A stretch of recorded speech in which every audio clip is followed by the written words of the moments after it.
সেটা হচ্ছে ফৌজদারি কার্যবিধি 1898।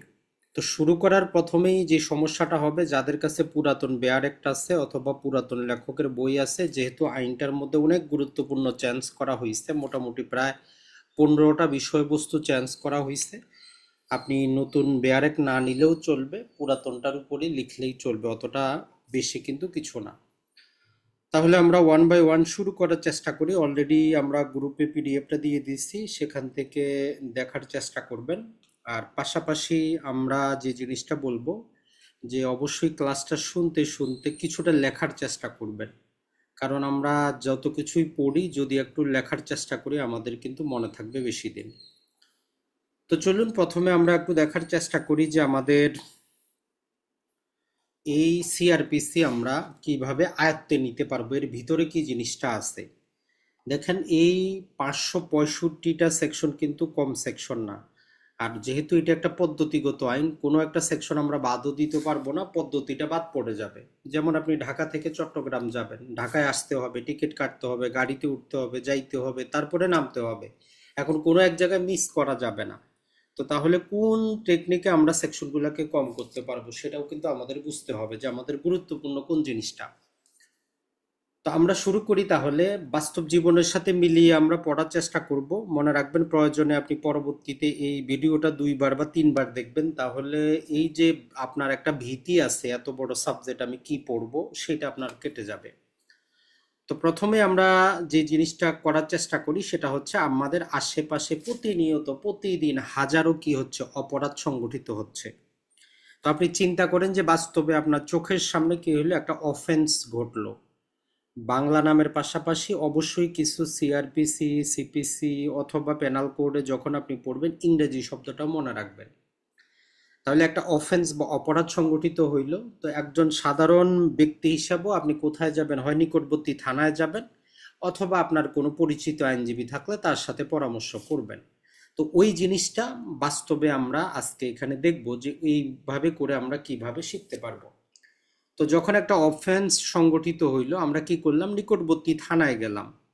এখন থানায় গিয়ে আপনি যে জিনিসটা বর্ণনা করবেন, আপনার সাথে কি অপরাধটা ঘটছে।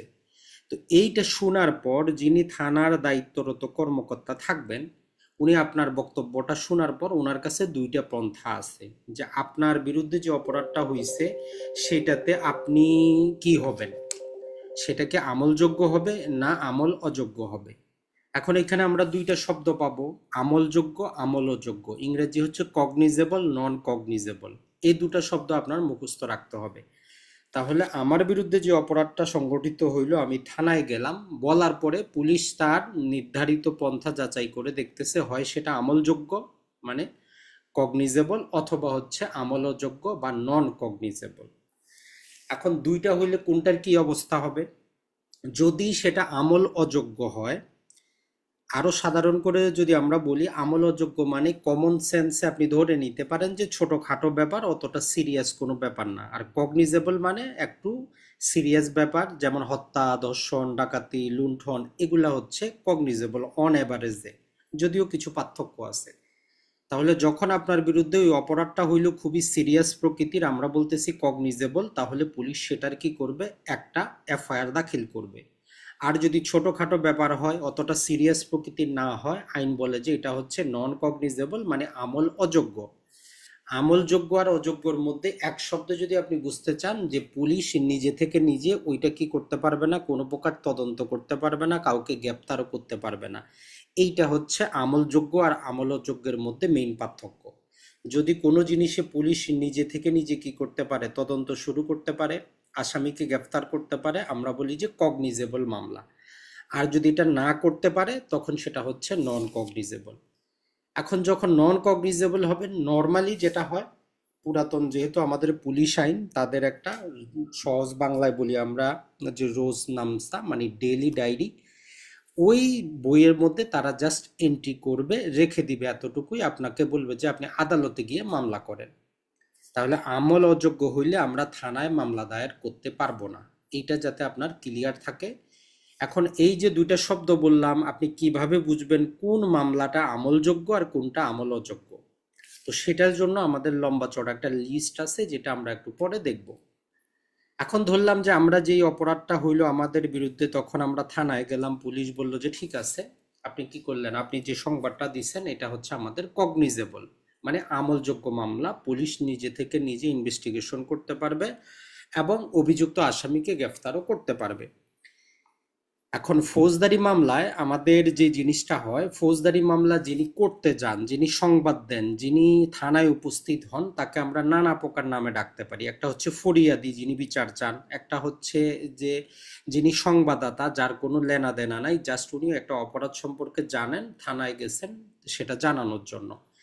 এই সেখানে একটা শব্দ আমরা ব্যবহার করি, আপনি যে সংবাদটা নিয়ে গেছেন, যে প্রকাশ করছেন, আরবিতে এটাকে বলে যে এজাহার করা। তো আমাদের উপমহাদেশে যেহেতু পূর্বে ফার্সি এবং আরবি ভাষার প্রচলন ছিল, এই জন্য এজাহার শব্দটা আসে। আপনি যে সংবাদটা দেন পুলিশকে, কি কি আপনার বিরুদ্ধে ঘটছে, এটাকে আমরা বলি যে এজাহার আপনি দায়ের করলেন।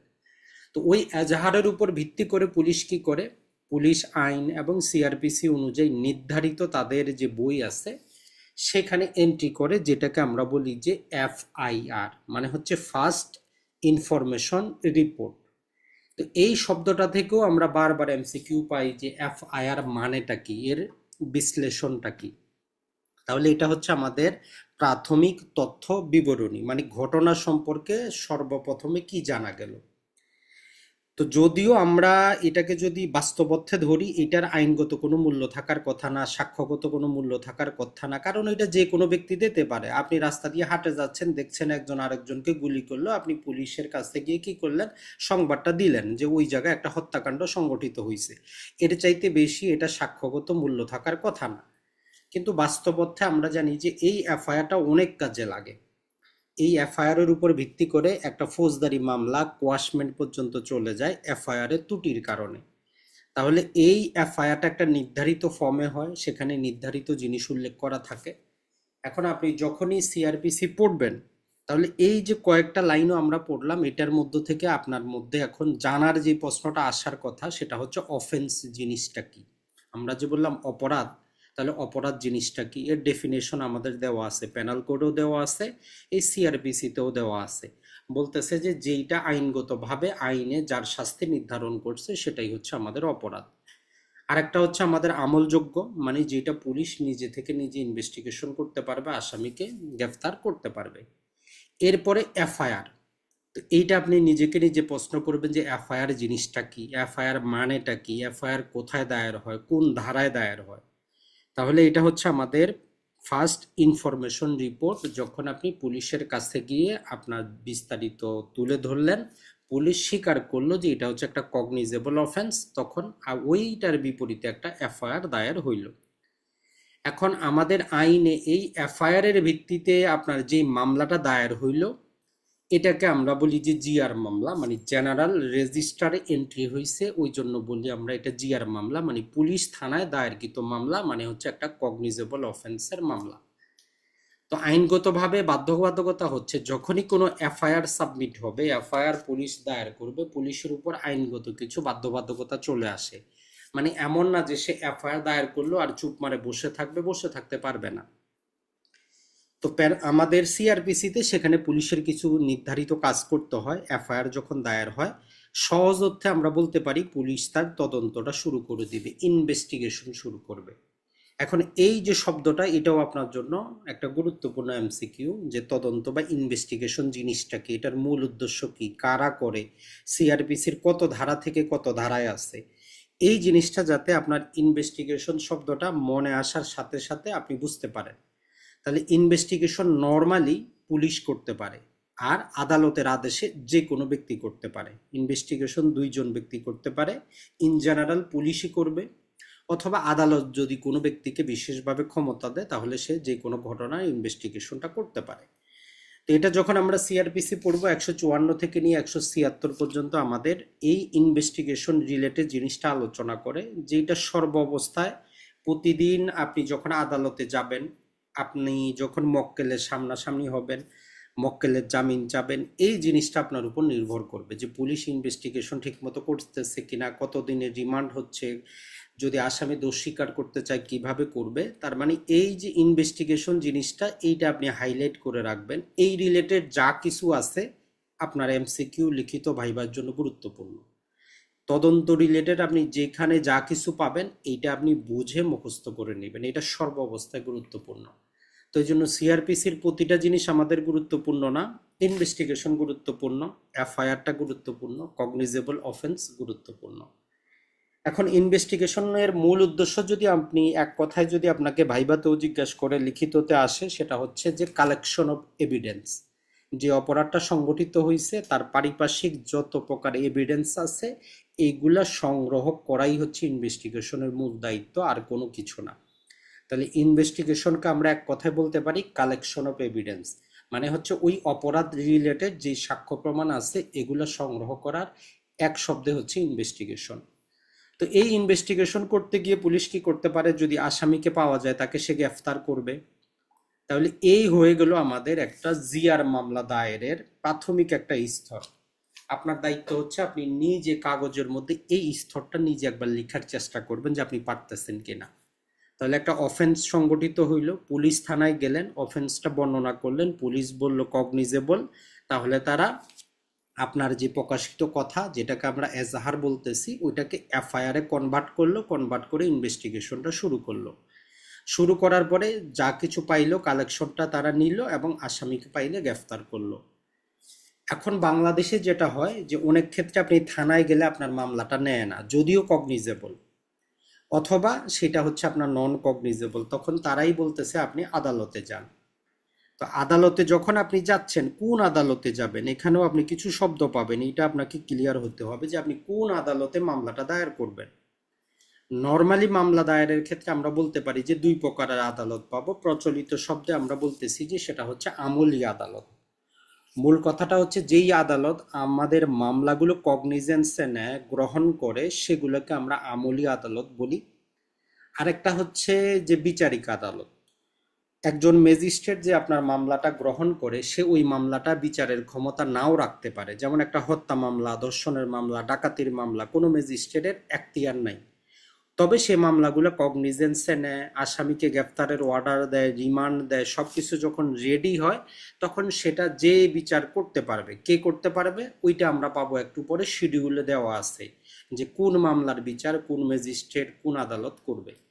তাহলে বিচারিক আদালতে তখন সেটা সে প্রেরণ করে, আর যদি তার যোগ্যতা থাকে, আইনে যদি তাকে ক্ষমতা দেওয়া থাকে, সে তখন সেটা নিজেই বিচার করবে। তাহলে আমরা যেই আদালতে যাব সেটা হচ্ছে আমলি আদালত। যাওয়ার পরে আমরা মৌখিকভাবেও আমাদের যেই বিরুদ্ধে যে অপরাধটা সংগঠিত হয়েছে সেটা বর্ণনা করতে পারি, অথবা আমরা লিখিত আকারে নিয়ে যেতে পারি। একই রকম ভাবে আমরা যে থানায় গেলাম আমরা মৌখিকভাবেও নিয়ে যেতে পারি, লিখিতভাবেও নিয়ে যেতে পারি। তবে বাস্তবতা হচ্ছে মৌখিকভাবে আসলে বাংলাদেশের আদালতে যদিও আইনে আছে কেউ শুনে না, বলে যে আপনি লিখিত আকারে নিয়ে আসেন। তাহলে এই থানায় গেলেও আমরা লিখিত নিয়ে যাচ্ছি, ম্যাজিস্ট্রেটের কাছে গেলেও ইন জেনারেল আমাদেরকে লিখিতই কি করতে হয়, অভিযোগটা দিতে হয়, যেইটাকে আমরা ইংরেজিতে বলতেছি যে কমপ্লেইন্ট, আর বাংলায় হচ্ছে নালিশ। এই শব্দটা গুরুত্বপূর্ণ। তাহলে আমরা যখন থানায় গিয়েছি আমরা পাইছি কি, প্রাথমিক তথ্য বিবরণী হয়েছে, ফার্স্ট ইনফরমেশন রিপোর্ট, আর যখন আমরা গেলাম আদালতে ওই জিনিসটার নাম হয়ে গেল তখন কমপ্লেইন্ট বা নালিশ। এই নালিশ রিলেটেড আপনি যত কিছু পাবেন, যেই বইয়ে গাইডে সব কিছু আপনার মনে রাখতে হবে। নালিশ জিনিসটা কি, কত ধারায় দায়ের হচ্ছে, নালিশটা করার জন্য কি কি করতে হয়।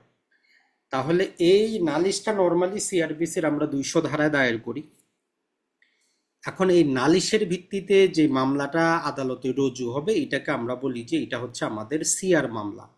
তাহলে দুই প্রকারের মামলা আমরা পাইলাম। থানা থেকে যে মামলা আসতেছে সেটা হচ্ছে আমাদের কি জিআর মামলা, জেনারেল রেজিস্ট্রারের মামলা। আর যেইটা কমপ্লেইন রেজিস্টার, আদালতে যে কমপ্লেইন্ট সাবমিট করছি ওইটা যেই রেজিস্টারে এন্ট্রি করা হয়েছে ওইখান থেকে যেহেতু মামলাটা আসতেছে আমরা বলতে পারতেছি এটা সিআর মামলা। তাহলে এই দুইটা আগে মাথায় নেবেন যে জিআর মামলা মানে পুলিশ থানা থেকে আসবে, সিআর মামলা মানে অভিযোগ যে যিনি ফরিয়াদি উনি সরাসরি আদালতে গিয়ে মামলাটা সাবমিট করছেন। এই দুটো আমাদের ক্লিয়ার থাকতে হবে। এখন ধরেন আপনি যেই বিষয়ে অভিযোগ নিয়ে গেছেন, এখন ম্যাজিস্ট্রেট সাহেব আপনার কথাবার্তা শুনলো, প্রয়োজনে আশেপাশে আপনি যাদেরকে সাক্ষী হিসাবে নিয়ে গেছেন তাদেরও কথাবার্তা শুনলো, তার মনে হইতে পারে যে আমি একটু তদন্ত করে দেখাই, পুলিশের মাধ্যমে একটু ইনভেস্টিগেশন করাই। যেমন ধরেন যে বিশেষত আমরা যদি বলি বাস্তব অবস্থার ক্ষেত্রে নানা প্রকার এই যে আমাদের ক্রিকেটার নাসির আর তামিমার বিবাহ তালাক রিলেটেড মামলাটাতে দেখবেন যে যখন মামলাটা সাবমিট করা হয়েছে, আদালত কি করছে, নালিশটা সরাসরি গ্রহণ করে নাই। আদালত পিবিআইকে দিয়ে একটা প্রাথমিক ইনভেস্টিগেশন করাইছে যে অভিযোগের সত্যতা আছে কিনা, একটা ইনভেস্টিগেশন করানো হোক। যদিও ওই মামলাটা জিয়ার মামলা না, আদালতের কাছে ওই ক্ষমতা আছে। আদালতে যদি কোনো নালিশ যায়, আদালত চাইলে পুলিশের মাধ্যমে, কোনো সংস্থার মাধ্যমে, কোনো ব্যক্তির মাধ্যমে একটা ইনভেস্টিগেশন করাইতে পারে, অথবা নিজে অথবা যে কোনো ম্যাজিস্ট্রেটের মাধ্যমে একটা প্রাথমিক ইনকোয়ারি করাইতে পারে যে এই রিলেটেড সত্যতা আছে কিনা। যদি মনে হয় প্রাথমিকভাবে অথবা রিপোর্ট পাওয়ার পরে যে এটা ভুয়া মামলা, এখানে কোনো প্রাথমিক প্রাইমা ফেসি কোনো এভিডেন্স নাই, তখন আদালত কি করবে, আপনার নালিশটা প্রাথমিক স্তরে খারিজ করে দিবে। এখন এই এমসিকিউতে আপনার সরাসরি আসে যে নালিশ খারিজের বিরুদ্ধে আপনার প্রতিকারটা কি, নালিশ যে আপনার খারিজ হইল এর বিরুদ্ধে প্রতিকার কি। তো এর বিরুদ্ধে সরাসরি প্রতিকার হচ্ছে আপনি রিভিশন দায়ের করবেন, এটা সরাসরি আপনার একটা এমসিকিউ। তাহলে যখন আপনি আদালতে গেলেন, নালিশ দায়ের করলেন, ম্যাজিস্ট্রেট আপনার এটা খারিজ করে দিল, তো আপনার প্রতিকার হচ্ছে আপনি রিভিশন সাবমিট করবেন। এখন ধরলাম যে ম্যাজিস্ট্রেটের কাছে মনে হইল প্রাইমা ফেসি এভিডেন্স আছে, এটা মামলা হিসাবে গ্রহণ করা যেতে পারে, উনি মামলাটা গ্রহণ করলেন। তো মামলা গ্রহণ করার পরে যেটা হবে, যিনি বিবাদী আছেন বা যার বিরুদ্ধে আপনি অভিযোগটা করছেন, তো তাকে তো জানাইতে হবে। এখন তাকে কি গ্রেফতারি পরোয়ানা দিয়ে জানানো হবে, না তাকে একটা সমন পাঠানো হবে, না তাকে নোটিশ পাঠানো হবে যে আপনার বিরুদ্ধে এরকম একটা মামলা হয়েছে। এখন ওই জিনিসটা আমাদের নির্ভর করে যেটার উপর, সেটা হচ্ছে যে আমাদের সিআরপিসির পিছনে আমাদের একটা শিডিউল দেওয়া আছে। ওই শিডিউলটা আমরা একটু পরে দেখাবো। ওইটা নির্ধারণ করে যে কোন আইনের কোন ধারায় মামলাটা কগনিজেন্সে নেওয়া হয়েছে, এর জন্য সমন পাঠানো হবে না ওয়ারেন্ট পাঠানো হবে, ওইটা ওই মামলার সেকশনের উপর নির্ভর করে যে আপনি কোন সেকশনে মামলা দায়ের করছেন। যদি সেটা সমন মামলা হয় তাহলে একটা সমন পাঠানো হবে, যেমন দেওয়ানি মামলার সমন আসে যে নির্ধারিত দিনে আপনি এসে আপনার বক্তব্য পেশ করবেন। আর যদি ওয়ারেন্ট মামলা হয় তাহলে সাথে সাথে গ্রেপ্তারি পরোয়ানা জারি হয়ে যাবে, পুলিশকে বলবে যে ওকে গ্রেফতার করে নিয়ে আসেন, ওই দিন হাজির করেন। তো পুলিশ নর্মালি কি করবে, হয় আসামি নির্ধারিত দিনে আদালতে এসে উপস্থিত হবে অথবা পুলিশ তাকে গ্রেফতার করবে। আর যদি সমনে আপনি না আসেন, পরবর্তীতে আপনার বিরুদ্ধে গ্রেফতারি ওয়ারেন্ট জারি হবে। দিন শেষে দুইটার ক্ষেত্রে আমরা আসামি গ্রেফতার হইল। তাহলে জিআর মামলাতেও আসামি গ্রেফতার হয়ে আসলো, সিআর মামলাতেও আসামি গ্রেফতার হয়ে আসলো। আপনার দায়িত্ব হচ্ছে আপনি ধরে নেবেন যে এর আগে আপনি কোনোদিন সিআরপিসি পড়েন নাই, আপনি নতুন করে শিখতেছেন, এইটা আগে একটু বোঝার চেষ্টা করবেন যে থানায় গেলে আমার মামলাটা কিভাবে আসামি গ্রেফতার হচ্ছে, আর আদালতে যদি মামলা করি তাহলে আমার আসামি কিভাবে গ্রেফতার হচ্ছে। আবার অনেক ক্ষেত্রে আসামি গ্রেফতারও হবে না, তো সেটার জন্য কি হবে সেটাও আমরা দেখব। তবে এই দুই জায়গা থেকে এতটুকু পর্যন্ত আগে আপনি নিজে বোঝার চেষ্টা করবেন, এটা কোনো রকেট সায়েন্স না, বাস্তবতা। আপনার বিরুদ্ধে কোনো অভিযোগ ঘটছে, থানায় যাবেন বা আদালতে যাবেন, মামলা করবেন, এর পরবর্তীতে আসামি গ্রেফতার হবে। এখন আসামি গ্রেফতার হওয়ার পর আপনি যখন অ্যাডভোকেট হবেন, আপনার প্রতিদিনের খরচাপাতির জন্য এই গ্রেফতারের পরেই আপনার ইনকাম শুরু। এখন চিন্তা করেন যে আপনি ইনকামটা করবেন কিভাবে। মনে রাখবেন যে বাদীর আইনজীবীর চাইতে বিবাদীর আইনজীবীর দাম বেশি, ইনকামটা বিবাদীর আইনজীবী থেকে আপনি বেশি হিসাবে পাবেন, ডিফেন্স লয়ার হিসাবে আপনার ইনকামটা বেশি, এই জিনিসটা মনে রাখবেন। ওই জন্য যারাই ক্রিমিনাল মামলা বা ক্রিমিনাল আইনজীবী হইতে চান, ডিফেন্স অ্যাডভোকেট হওয়া আপনার জন্য বেস্ট। এখন আসি, সর্বপ্রথম যেটা হবে, পুলিশ যখন গ্রেফতার করে নিয়ে যাবে তো আদালতে তাকে উপস্থাপন করতে হবে। কারণ কি, সিআরপিসি যখন আমরা সেকশন বাই সেকশন গুরুত্বপূর্ণগুলো পড়ব, আমাদেরকে সেখানে বলে যে 24 ঘন্টার মধ্যে কি করতে হবে, অবশ্যই আদালতে উপস্থাপন করতে হবে। নতুন সংশোধনীতে তো আরো বলে যে 12 ঘন্টার মধ্যে যদি ফ্যামিলিকে জানাইতে হবে, যদি বাইরে থেকে গ্রেফতার করা হয়, যেই ব্যক্তিকে গ্রেফতার করা হয়েছে তার অ্যাডভোকেটের সাথে যোগাযোগের ব্যবস্থা করে দিতে হবে। তাহলে এক নাম্বার হচ্ছে যে আসামিকে রিমান্ড হবে কি হবে না। এই যে বর্তমানে প্রতিদিন যারা গ্রেফতার হচ্ছে, প্রথম এটাই চলে যে রিমান্ড হবে কি হবে না। তাহলে এই রিলেটেড রিমান্ড জিনিসটা কি, এই রিলেটেড আপনি যা কিছু প্রয়োজন, এটা সব সময় গুরুত্বপূর্ণ। লিখিত বলেন, ভাইবা বলেন, এমসিকিউ বলেন, তো নর্মালি রিমান্ড যেটা হচ্ছে, একজন ব্যক্তিকে যখন পুলিশ গ্রেফতার করতেছে, এই পুলিশ 24 ঘন্টার বেশি ম্যাজিস্ট্রেটের অনুমতি ছাড়া তার কাছে রাখতে পারবে না। তো সে 24 ঘন্টার মধ্যে তখন যে কোনো একজন ক্ষমতা সম্পন্ন ম্যাজিস্ট্রেটের কাছে সে কি করে উপস্থাপন করে, করার পরে সে লম্বা চড়া একটা হিস্ট্রি দেখায় যে এর কাছ থেকে এই অভিযোগ আছে, আরো তথ্য উপাত্ত পাওয়া যাবে, এই ব্যক্তিকে আমাদের হেফাজতে রাখা প্রয়োজন। তো এই সিআরপিসি আমাদের ম্যাজিস্ট্রেটকে যে একটা বাধ্যবাধকতা দেয় যে আপনি তাকে তো হেফাজতে দিতে পারবেন, তবে 15 দিনের বেশি দিতে পারবেন না। তো এইটা আমাদের এমসিকিউতে আসে, এটা আপনি এখনই মুখস্থ করে দেন যে একটানা 15 দিনের বেশি রিমান্ড মঞ্জুর করতে পারবে না কোনো ম্যাজিস্ট্রেট, কোনো আদালত। এখন যেটা হচ্ছে সেটা নর্মালি 15 দিনের আবেদন করলে 6 দিন, 7 দিন, 5 দিন পর্যন্তই রিমান্ড আদালত মঞ্জুর করে। এখন আপনি ডিফেন্স লয়ার হিসাবে আপনি করবেনটা কি, এটা হচ্ছে আপনার বাস্তব অভিজ্ঞতা এবং সেটা কাজে আসবে। আপনি একজন আসামিকে গ্রেফতার করা হইলো, আসামি নিকটবর্তী আত্মীয় স্বজন আপনাকে আদালতে নিয়ে আসলো। তো এই যে আমাদের প্রথম দিনে যখন উপস্থাপন করা হইলো, আপনি একজন বিবাদীর আইনজীবী হিসাবে কি করতে পারেন, আপনি কি করবেন? 1 নম্বর হচ্ছে আপনি রিমান্ডটাকে অপোজ করতে পারেন। 2 নম্বর হচ্ছে রিমান্ডের পরিবর্তে তাকে জুডিশিয়াল কাস্টাডিতে মানে জেল হেফাজতে পাঠানোর জন্য আপনি আর্গু করতে পারেন। 3 নম্বর আপনি যেই কাজটা করতে পারেন সেটা হচ্ছে যে সিআরপিসিতে আমরা 63 নম্বর একটা সেকশন পাবো।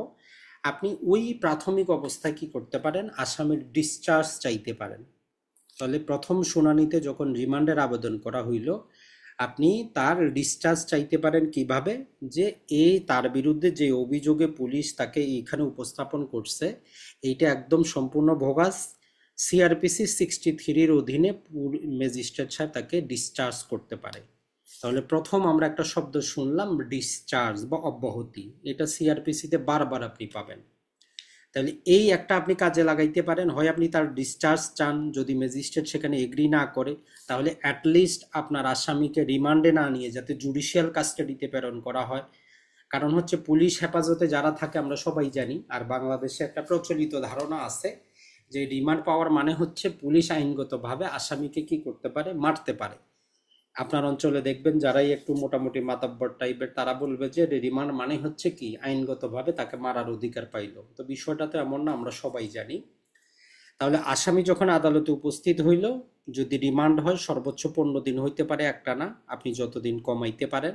আর আপনি আর্গুটা যদি একটু ভালো করতে পারেন, রিমান্ডে না নিয়ে জুডিশিয়াল কাস্টাডিতে মানে জেল হেফাজতে পাঠাইতে পারেন, অথবা আপনি সিআরপিসির 63-র অধীনে আসামির ডিসচার্জ চাইতে পারেন প্রথম দিন, প্রথম শুনানিতে আপনি ডিসচার্জ চাইতে পারেন। এখন নর্মালি আমাদের বাংলাদেশে পাইকারি হারে আপনি আদালতে না গেলেও বুঝতে পারবেন বিচারক রিমান্ড দিবেই দিবে, সেটা 1 দিন হোক, 2 দিন হোক, 5 দিন হোক, রিমান্ড হবেই হবে, কোনো আপনার লাভ নাই। তো আপনি করবেন কি, পরবর্তীতে আপনার আসামির তো জামিনের প্রয়োজন হবে।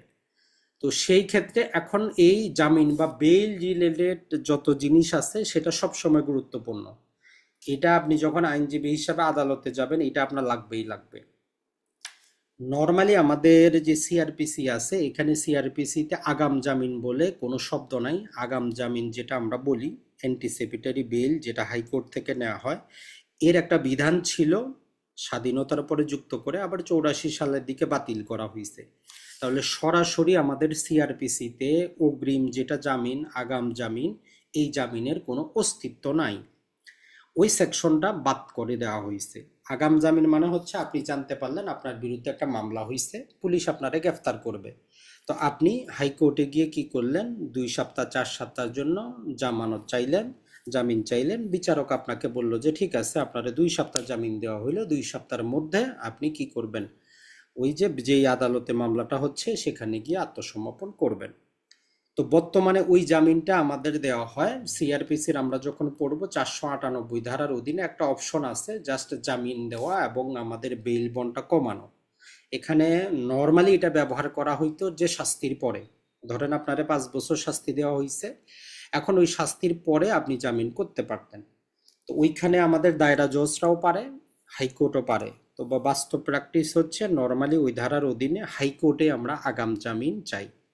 এখন আপনি ধারণা মনে রাখবেন, যদি আপনার ভাইভাতে বলেন, এমসিকিউতে বলেন, অথবা মৌখিকে জিজ্ঞেস করে যে অ্যান্টিসিপেটরি বেইলটা কে দিতে পারে, এখন আইনগতভাবে ওই 498 অধীনে দায়রা জজও দিতে পারে, হাইকোর্টও দিতে পারে, তবে বাস্তব প্র্যাকটিসে দায়রা জজরা দেন না, হাইকোর্ট থেকে আগাম জামিনটা নেওয়া হয়। এরপরে চলে আসি আমরা নর্মাল যে জামিনগুলা। আপনার আসামিকে পুলিশ যখন গ্রেফতার করেন, অবশ্যই যে কোনো একটা অভিযোগে গ্রেফতার করবে, চুরি হোক, দস্যুতা হোক, ডাকাতি হোক, মারামারি হোক, হত্যা হোক। এখন ওই সেকশনটা জামিনযোগ্য না জামিন অযোগ্য, এইরকম আমরা একটা শিডিউল পাবো, সিআরপিসির পিছনে দেওয়া আছে।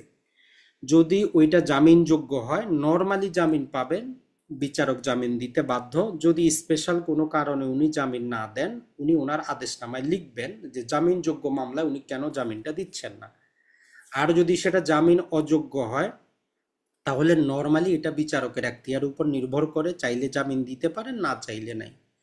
আবার যখন আমরা সিআরপিসি পড়ব, সেখানে কিছু ব্যতিক্রম দেওয়া আছে। যদি সেখানে বলা হচ্ছে যে যদি মহিলা হয়, অসুস্থ হয়, অক্ষম হয়, সম্ভবত 16 বছরের কম হয়, তাইলে চাইলে বিচারক জামিনটা দিতে পারে। আবার সেখানে প্রহিবিটরি ক্যাটাগরি বলে একটা ক্যাটাগরি আছে। যদি ডাকাতির মামলা হয়, মানে যেই মামলাগুলা শাস্তি 10 বছর বা তার বেশি, সেই রকম ক্ষেত্রে বিচারককে বলতেছে আপনি জামিন দিবেন না। তার মানে জামিন অযোগ্য মানে এইটা না যে জামিন পাওয়া যাবে না। জামিন অযোগ্য মানে হচ্ছে যে জামিন পাইতে আপনার কষ্ট করতে হবে, জামিন পাইতে আপনার বারবার আদালতে কি করতে হবে, আপনাকে অ্যাপ্লিকেশনটা দিতে হবে। তার মধ্যে যদি মহিলা হয় একটু সুবিধা পাবেন, অসুস্থ হইলে একটু সুবিধা পাবেন। আর দেখতে হবে যে কোন মামলায়। ওইটার শাস্তি যদি হয় মৃত্যুদণ্ড, যাবজ্জীবন 10 বছরের বেশি, তাহলে এত সহজে কি হবে না, জামিন কিন্তু হবে না, এইটা মনে রাখবেন। আরেক প্রকারের জামিন পাবো, ধরেন যে মামলার বিচার হইল, বিচারের পরে শাস্তি হয়ে গেল, এখন আপনি আপিল দায়ের করবেন। এই রায়ের পরে আপনি চাইলে আপিল করেন অথবা না করেন, আপনি সেখানেও জামিনের অ্যাপ্লিকেশন করতে পারেন। সিআরপিসি 426 ধারায় ওই অধিকারটা দেওয়া আছে। তাহলে যখনই আপনি বেইল বা জামিন সম্পর্কিত পড়বেন, আপনার মাথায় আসার করা যে আপনি 4টা স্তরে জামিন পাচ্ছেন। একটা হচ্ছে মামলা দায়েরের সাথে সাথে আপনি অগ্রিম জামিনের জন্য অ্যাপ্লিকেশন করতে পারেন, যাতে আসামি গ্রেপ্তার না হয়। আর একবার যখন গ্রেপ্তার হয়ে যায়, তখন আপনি চিন্তা করবেন যে তার কোন কোন আইনের কোন কোন সেকশনে গ্রেপ্তার করা হয়েছে, সেটা কি জামিনযোগ্য না জামিন অযোগ্য। জামিনযোগ্য হইলে 496 অধীনে সহজেই জামিন পাবেন। আর জামিন অযোগ্য হইলে সিআরপিসি 498 অধীনে আপনার জন্য বারবার ট্রাই করতে হবে। আরেকটা হচ্ছে 426-এর অধীনে আমরা জামিনটা পাইতে পারি যখন বিচার কার্য শেষ হয়ে আসামিকে শাস্তি দেওয়া হইল, আপিল করি অথবা না করি, আমরা তখনও অ্যাপ্লিকেশন দিতে পারবো যে তাকে জামিন দেওয়া হোক। তাহলে আজকে থেকে যখনই আপনি বেইল বা জামিন শব্দটা শুনবেন, যাতে এই 4টা অবস্থা আপনার মনে আসে। পাশাপাশি আপনি যখন জামিনটা চাবেন, সেক্ষেত্রে আপনাকে কিছু জামানত দিতে হয়, বেইল বন্ড সাবমিট করতে হয়, তারও কিছু নিয়ম কানুন আছে, যেগুলো আমরা পরবর্তীতে পড়ব। তাহলে একজন আসামির জামিন কত জায়গায় হচ্ছে, কিভাবে হচ্ছে, কোন অবস্থায় হচ্ছে, এটা কিসের উপর নির্ভর করতেছে, এটা আপনি নিজেকে নিজে প্রশ্ন করেন। এটা মুখস্থ করার বিষয় না। বাস্তবে চিন্তা করেন, আপনার একজন মক্কেল বা আপনার একজন ভাই, সে তার নামে এফআইআর হয়েছে, আপনি এখন তাকে যাতে গ্রেফতার করা না হয় এই জন্য জামিনের ব্যবস্থা করেন। গ্রেফতার হয়ে গেছে বেচারা, এখন তাইলে চার্জশিটটা দেখেন যে তার বিরুদ্ধে অভিযোগটা কোন ধারায়। জামিনযোগ্য হইলে জামিন পেয়ে যাবে, কোনো সমস্যা নাই। জামিন অযোগ্য হইলে আপনার কি হয়ে যাবে, জুতা ক্ষয় হয়ে যাবে, এত সহজে পাবেন না। আর যদি বিচারের পরে শাস্তি হয়, তারপরেও আপনি চাইলে জামিনটা নিতে পারেন। এই অবস্থাটা একবার চিন্তা করবেন। এখন আরেকটা, যেটা রিমান্ডের ক্ষেত্রে আমরা যেটা বললাম, যে হয় আপনার নির্দিষ্ট দিনে 2 দিন 4 দিন রিমান্ড দিল, রিমান্ডটা শেষ হইল, পুলিশ আবার কি করবে, আবার ম্যাজিস্ট্রেটের কাছে উপস্থাপন করবে। তো সেই দিনও আপনি কি করতে পারেন, তার জামিন চাইতে পারেন, তার অব্যাহতি চাইতে পারেন। অথবা নর্মালি আপনি চান আর না চান, তাকে তো পুলিশ কি করবে, এই যে পুলিশ তখন নিজেরাই বলবে যে একে জেল হাজতে পাঠানো হোক, মানে জুডিশিয়াল কাস্টাডিতে পাঠানো হোক। পুলিশ কিন্তু জামিনের বিরোধিতা করবে। রিমান্ড থেকে আসার পরও পুলিশ চাবে না যে জামিন পাক, পুলিশ তখন বিচারককে বলবে যে তাকে জুডিশিয়াল কাস্টাডিতে প্রেরণ করা হোক, কারণ নাইলে সে বাইরে গিয়ে সাক্ষীদেরকে, এভিডেন্সকে টেম্পারিং করবে। তো এইরকম ক্ষেত্রে আপনার 3টা অপশন। আপনি যেটা করেন যে তাকে 63-এর অধীনে আবার অ্যাপ্লিকেশন দেন ডিসচার্জ করার জন্য, যে তার রিমান্ডে কিছুই পাওয়া যায়নি, জামিন দেন অথবা ডিসচার্জ করেন, অথবা দিন শেষে কি আর জেল হাজতে প্রেরণ করা হোক। এই 3টা অবস্থা। এইগুলার পরে নর্মালি কি হবে, পুলিশ তার ইনভেস্টিগেশন কাজটা সমাপন করবে। তো এখনকার আমাদের লেটেস্ট নিয়ম অনুযায়ী 60 কর্মদিবস একটা সময়সীমা নির্ধারণ করে দেওয়া হয়েছে, যে পুলিশ 60 কর্মদিবসের মধ্যে যে কোনো অপরাধের তদন্ত শেষ করবে। তো সিআরপিসি আপনি যখনই পড়বেন এইরকম দিনগুলা যেখানে পাবেন, যে 30 দিন, 60 দিন, 90 দিন, ওইগুলা আপনি মুখস্থ করে নেবেন যেখানে আপনি পান। কারণ অনেক ক্ষেত্রে এটা আসবে যে পুলিশের জন্য ইনভেস্টিগেশন কমপ্লিট করা বাধ্যতামূলক, ড্যাশ কতদিন, 4টা অপশন থাকবে, একটা হচ্ছে আমাদের এই 60 দিন। এরপরে যদি আমরা দেখার চেষ্টা করি যে পুলিশ কি করলো, তার এই অভিযোগপত্রটা সে সাবমিট করলো, যে যে এফআইআরটা দায়ের হয়েছে অথবা আদালত থেকে যেই তার কাছে ইনকোয়ারিটার জন্য পাঠানো হয়েছিল ইনভেস্টিগেশনের জন্য, সেটা সে কি করবে, চার্জশিট আকারে সাবমিট করবে। তো নর্মালি সিআরপিসিতে আপনি চার্জশিট বলে কোনো শব্দ পাবেন না, পাবেন যে পুলিশ তার রিপোর্টটা সাবমিট করবে। তো আমরা সিআরপিসির বাইরেও বিভিন্ন পুলিশের প্রবিধান আছে, নানা প্রকার নির্দেশনা একসাথে করলে দেখি যদি অপরাধের অস্তিত্ব থাকে তাইলে পুলিশ কি করবে, অভিযোগপত্র সাবমিট করবে, যেটাকে আমরা বলি যে চার্জশিট।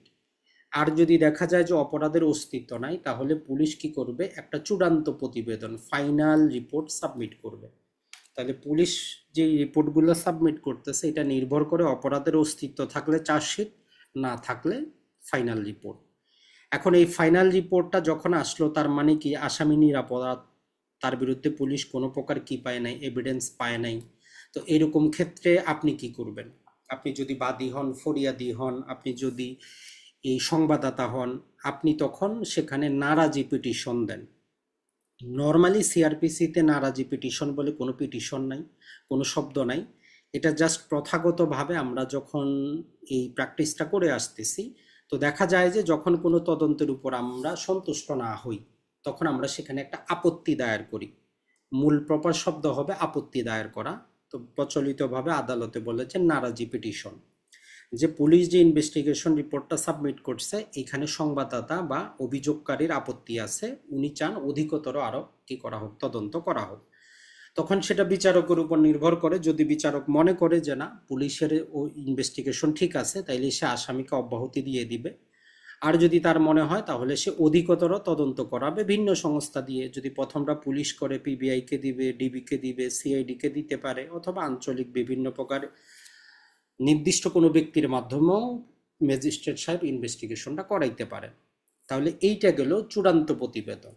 এখন আসি, যদি চার্জশিট সাবমিট করা হয় যে আসামি অপরাধ করেছে, তার বিরুদ্ধে এই এই এভিডেন্সগুলো পাওয়া গেছে, তো এইটার পরে যেটা হবে, মূলত এই চার্জশিটটা পুলিশ সাবমিট করে। তো পুলিশের এটা পাওয়ার পর ম্যাজিস্ট্রেট তার বিচারিক ক্ষমতা প্রয়োগ করে, বা যেই আদালতে তখন বিচারটা হবে, এই চার্জশিটটা পাওয়ার পরে কি করবে, ম্যাজিস্ট্রেট সাহেব যেটা বিচার করতে পারবেন ওইটা তার কাছে রাখবেন, আর যেটা উনি বিচার করতে পারবেন না ওইটা পাঠিয়ে দিবেন যিনি বিচার করতে পারবে। চিফ জুডিশিয়াল ম্যাজিস্ট্রেট হইতে পারে, দায়রা আদালত হইতে পারে, মানে যিনি ওই মামলার বিচার করার জন্য আইনগতভাবে ক্ষমতাপ্রাপ্ত, তার কাছে পুলিশের অভিযোগপত্রটা পাঠাবেন। তো পাঠানোর পরে আমরা দেখি বাংলাদেশে সিআরপিসিতে আমাদের নর্মালি দুই প্রকারের বিচার ব্যবস্থা আমরা পাই, একটা হচ্ছে ম্যাজিস্ট্রেট আদালত কর্তৃক বিচার হবে, আরেকটা হচ্ছে আমাদের দায়রা আদালত কর্তৃক বিচার হবে। এখন এইটা আমাদের জাস্ট একটু মুখস্থ করার জিনিস, যে কতজন ম্যাজিস্ট্রেট আছেন, তাদের কি ক্ষমতা, কয়টা আদালত আছে, তাদের কি ক্ষমতা। তো এইটাও আমরা একটু পরে পড়বো, যে ম্যাজিস্ট্রেট কতজন আছে, আমরা কিভাবে তার ক্ষমতাটা আমরা মনে রাখবো। তো এই বিচারটা চার্জশিটের পরে দেখা গেল যে ম্যাজিস্ট্রেট কর্তৃক বিচার্য হইলে ম্যাজিস্ট্রেট সেখানে বিচার শুরু করবেন, অথবা দায়রা আদালতে বিচার শুরু হবে, অথবা যেটা হবে এই মামলাটা সামারি ট্রায়ালে যাইতে পারে। তাহলে সংক্ষিপ্ত বিচার বা সামারি ট্রায়াল বলে একটা ট্রায়াল আছে, যেটাও ম্যাজিস্ট্রেরিয়াল ট্রায়ালেরই অন্তর্ভুক্ত। তাহলে সিআরপিসিতে মূলত এই তিন প্রকারের বিচার আমরা পাবো: ম্যাজিস্ট্রেরিয়াল ট্রায়াল, দায়রা আদালতের বিচার, আর হচ্ছে আমাদের সামারি ট্রায়াল। এই তিনজনের যেই জনই বিচার করবে, বিচারের আগে তাদেরকে কি করতে হয়, তার বিচারিক ক্ষমতা প্রয়োগ করে পুলিশ যে ইনভেস্টিগেশন রিপোর্টটা দিল তার উপর ভিত্তি করে কোন আইনের কোন ধারাটা প্রযোজ্য হবে, এর উপর একটা ফর্মাল চার্জ গঠন করতে হয়। মানে আনুষ্ঠানিক ওই অভিযুক্তের বিরুদ্ধে সাক্ষ্য প্রমাণের উপর ভিত্তি করে কোন কোন ধারাগুলা প্রযোজ্য হবে ওইটা নির্ধারণ করা বিচারকের দায়িত্ব, কোনো পুলিশ অফিসারের কিন্তু দায়িত্ব না। নর্মালি তারপরে আমরা দেখব যে প্রথাগতভাবে আপনি চার্জশিটের মধ্যে দেখবেন যে এত ধারায় কি করেছে, অপরাধ করেছে। নর্মালি পুলিশের কাজ না, ওই কাজটা যেটা হচ্ছে সেটা হচ্ছে যে ম্যাজিস্ট্রেট ঠিক করবে তার উপর উপস্থাপিত তথ্য প্রমাণের উপর ভিত্তি করে যে এই উপস্থাপিত তথ্য প্রমাণে কোন কোন ধারায় সে অভিযোগটা করেছে, অপরাধটা করেছে বলে আমরা ধরবো। তো এইখানে আমাদের চার্জ গঠন রিলেটেড আমরা সিআরপিসি তে লম্বা চড়া পাবো 221 থেকে 40, মোটামুটি আমরা প্রায় 20টার মতো সেকশন পাবো যে কিভাবে চার্জ ফ্রেম করা হয়। সবচেয়ে গুরুত্বপূর্ণ ওইটার ভিতরে আমাদের নানা প্রকার জিনিস আছে যে কোন কোন অপরাধে কিভাবে চার্জ গঠন করা যাবে। এখন এই তিনজনের বিচারিক ব্যবস্থায় যে কোনো একটা রায় হইল, বিচারটা চলবে, সেখানে কিভাবে চলবে সেটাও আমরা দেখব। তো বিচার শেষে একটা জাজমেন্ট তো অবশ্যই আসবে, একটা রায় তো অবশ্যই আসবে। তো রায় দুই প্রকারের হইতে পারে, হয় আসামি নিরপরাধ তাকে আমরা খালাস দিলাম, আইনি শব্দ হচ্ছে অ্যাকুইট করলাম, অথবা আসামি দণ্ডিত হয়েছেন, শাস্তি পাইছেন, সেন্টেন্স পাইছেন, দুইটার একটা হবে। এখন এই দুইটার মধ্যে যে কোনো জন কি হইতে পারে, সংক্ষুব্ধ হইতে পারে। যিনি আসামি যদি দণ্ডিত হন উনি আপিল করবেন, অথবা যিনি ফরিয়াদি উনি সংক্ষুব্ধ হইতে পারেন যে কিভাবে আদালত তাকে খালাস দিল, তাহলে ওনারা করবেন আপিল অথবা ক্ষেত্র বিশেষে রিভিশন। এখন এই আপিল আদালতও কি হইতে পারে, হয় আসামি আবার খালাস পাইতে পারে অথবা দণ্ডিত হইতে পারে।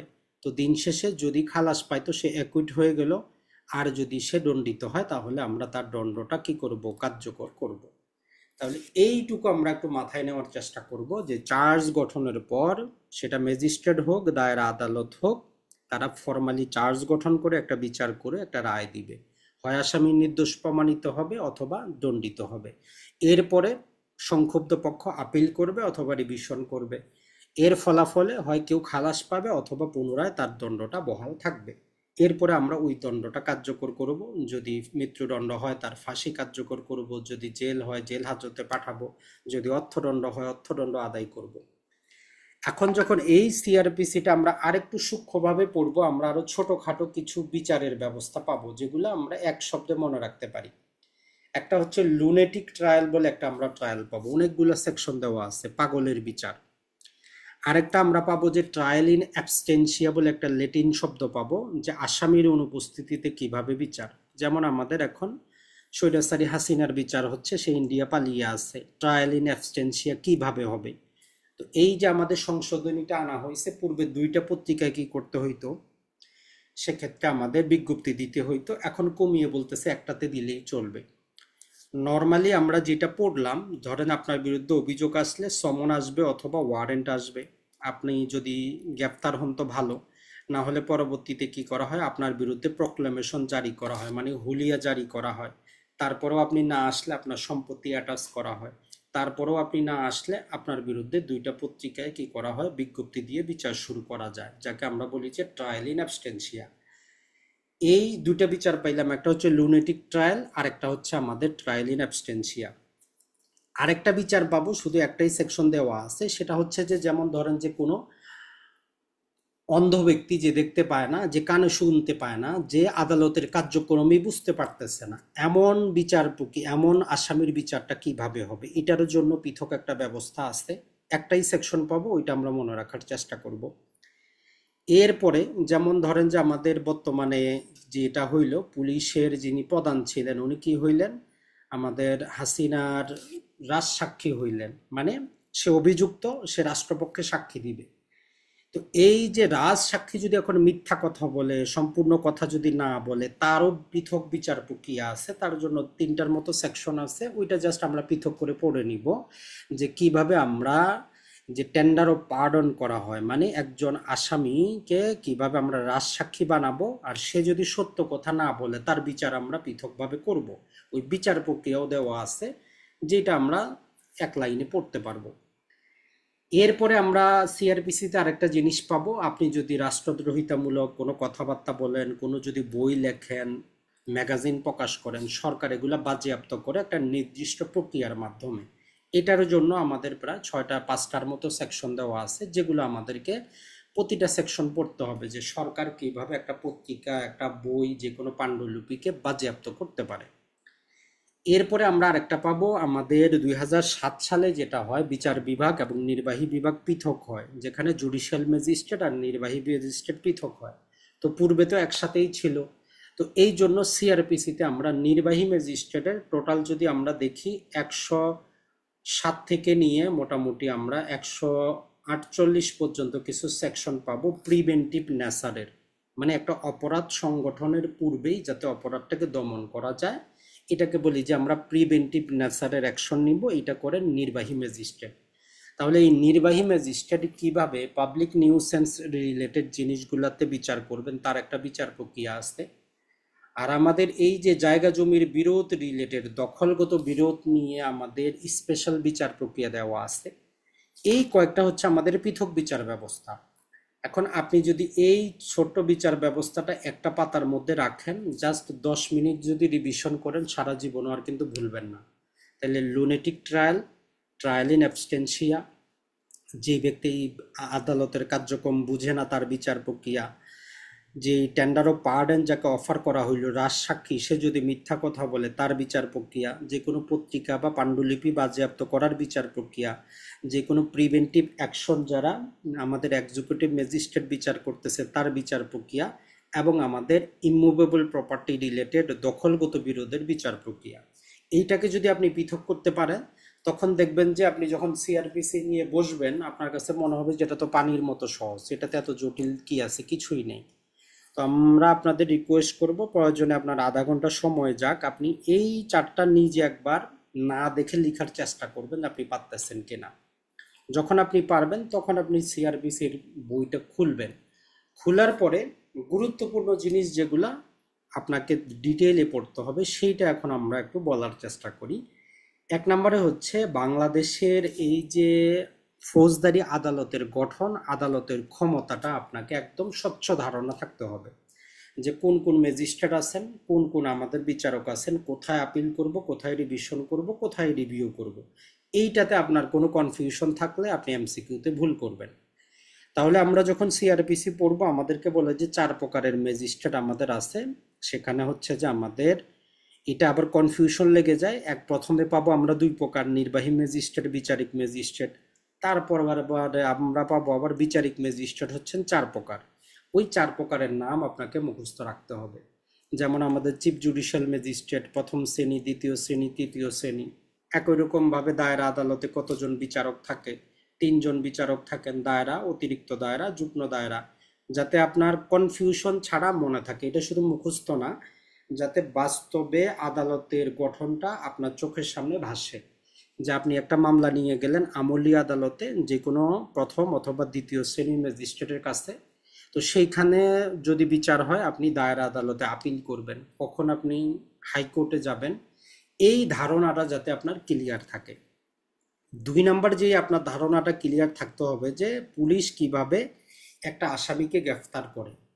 এই রিলেটেড এইবারে সংশোধনীতে প্রায়, যদি আমরা বলি, প্রায় 30-40টার মতো নিয়ম আনছে, যেটা মুখস্থ করার মতো কিছুই নেই, যেটা আমাদের কমন সেন্স, যে একজন আসামিরও যাতে মান সম্মান আছে।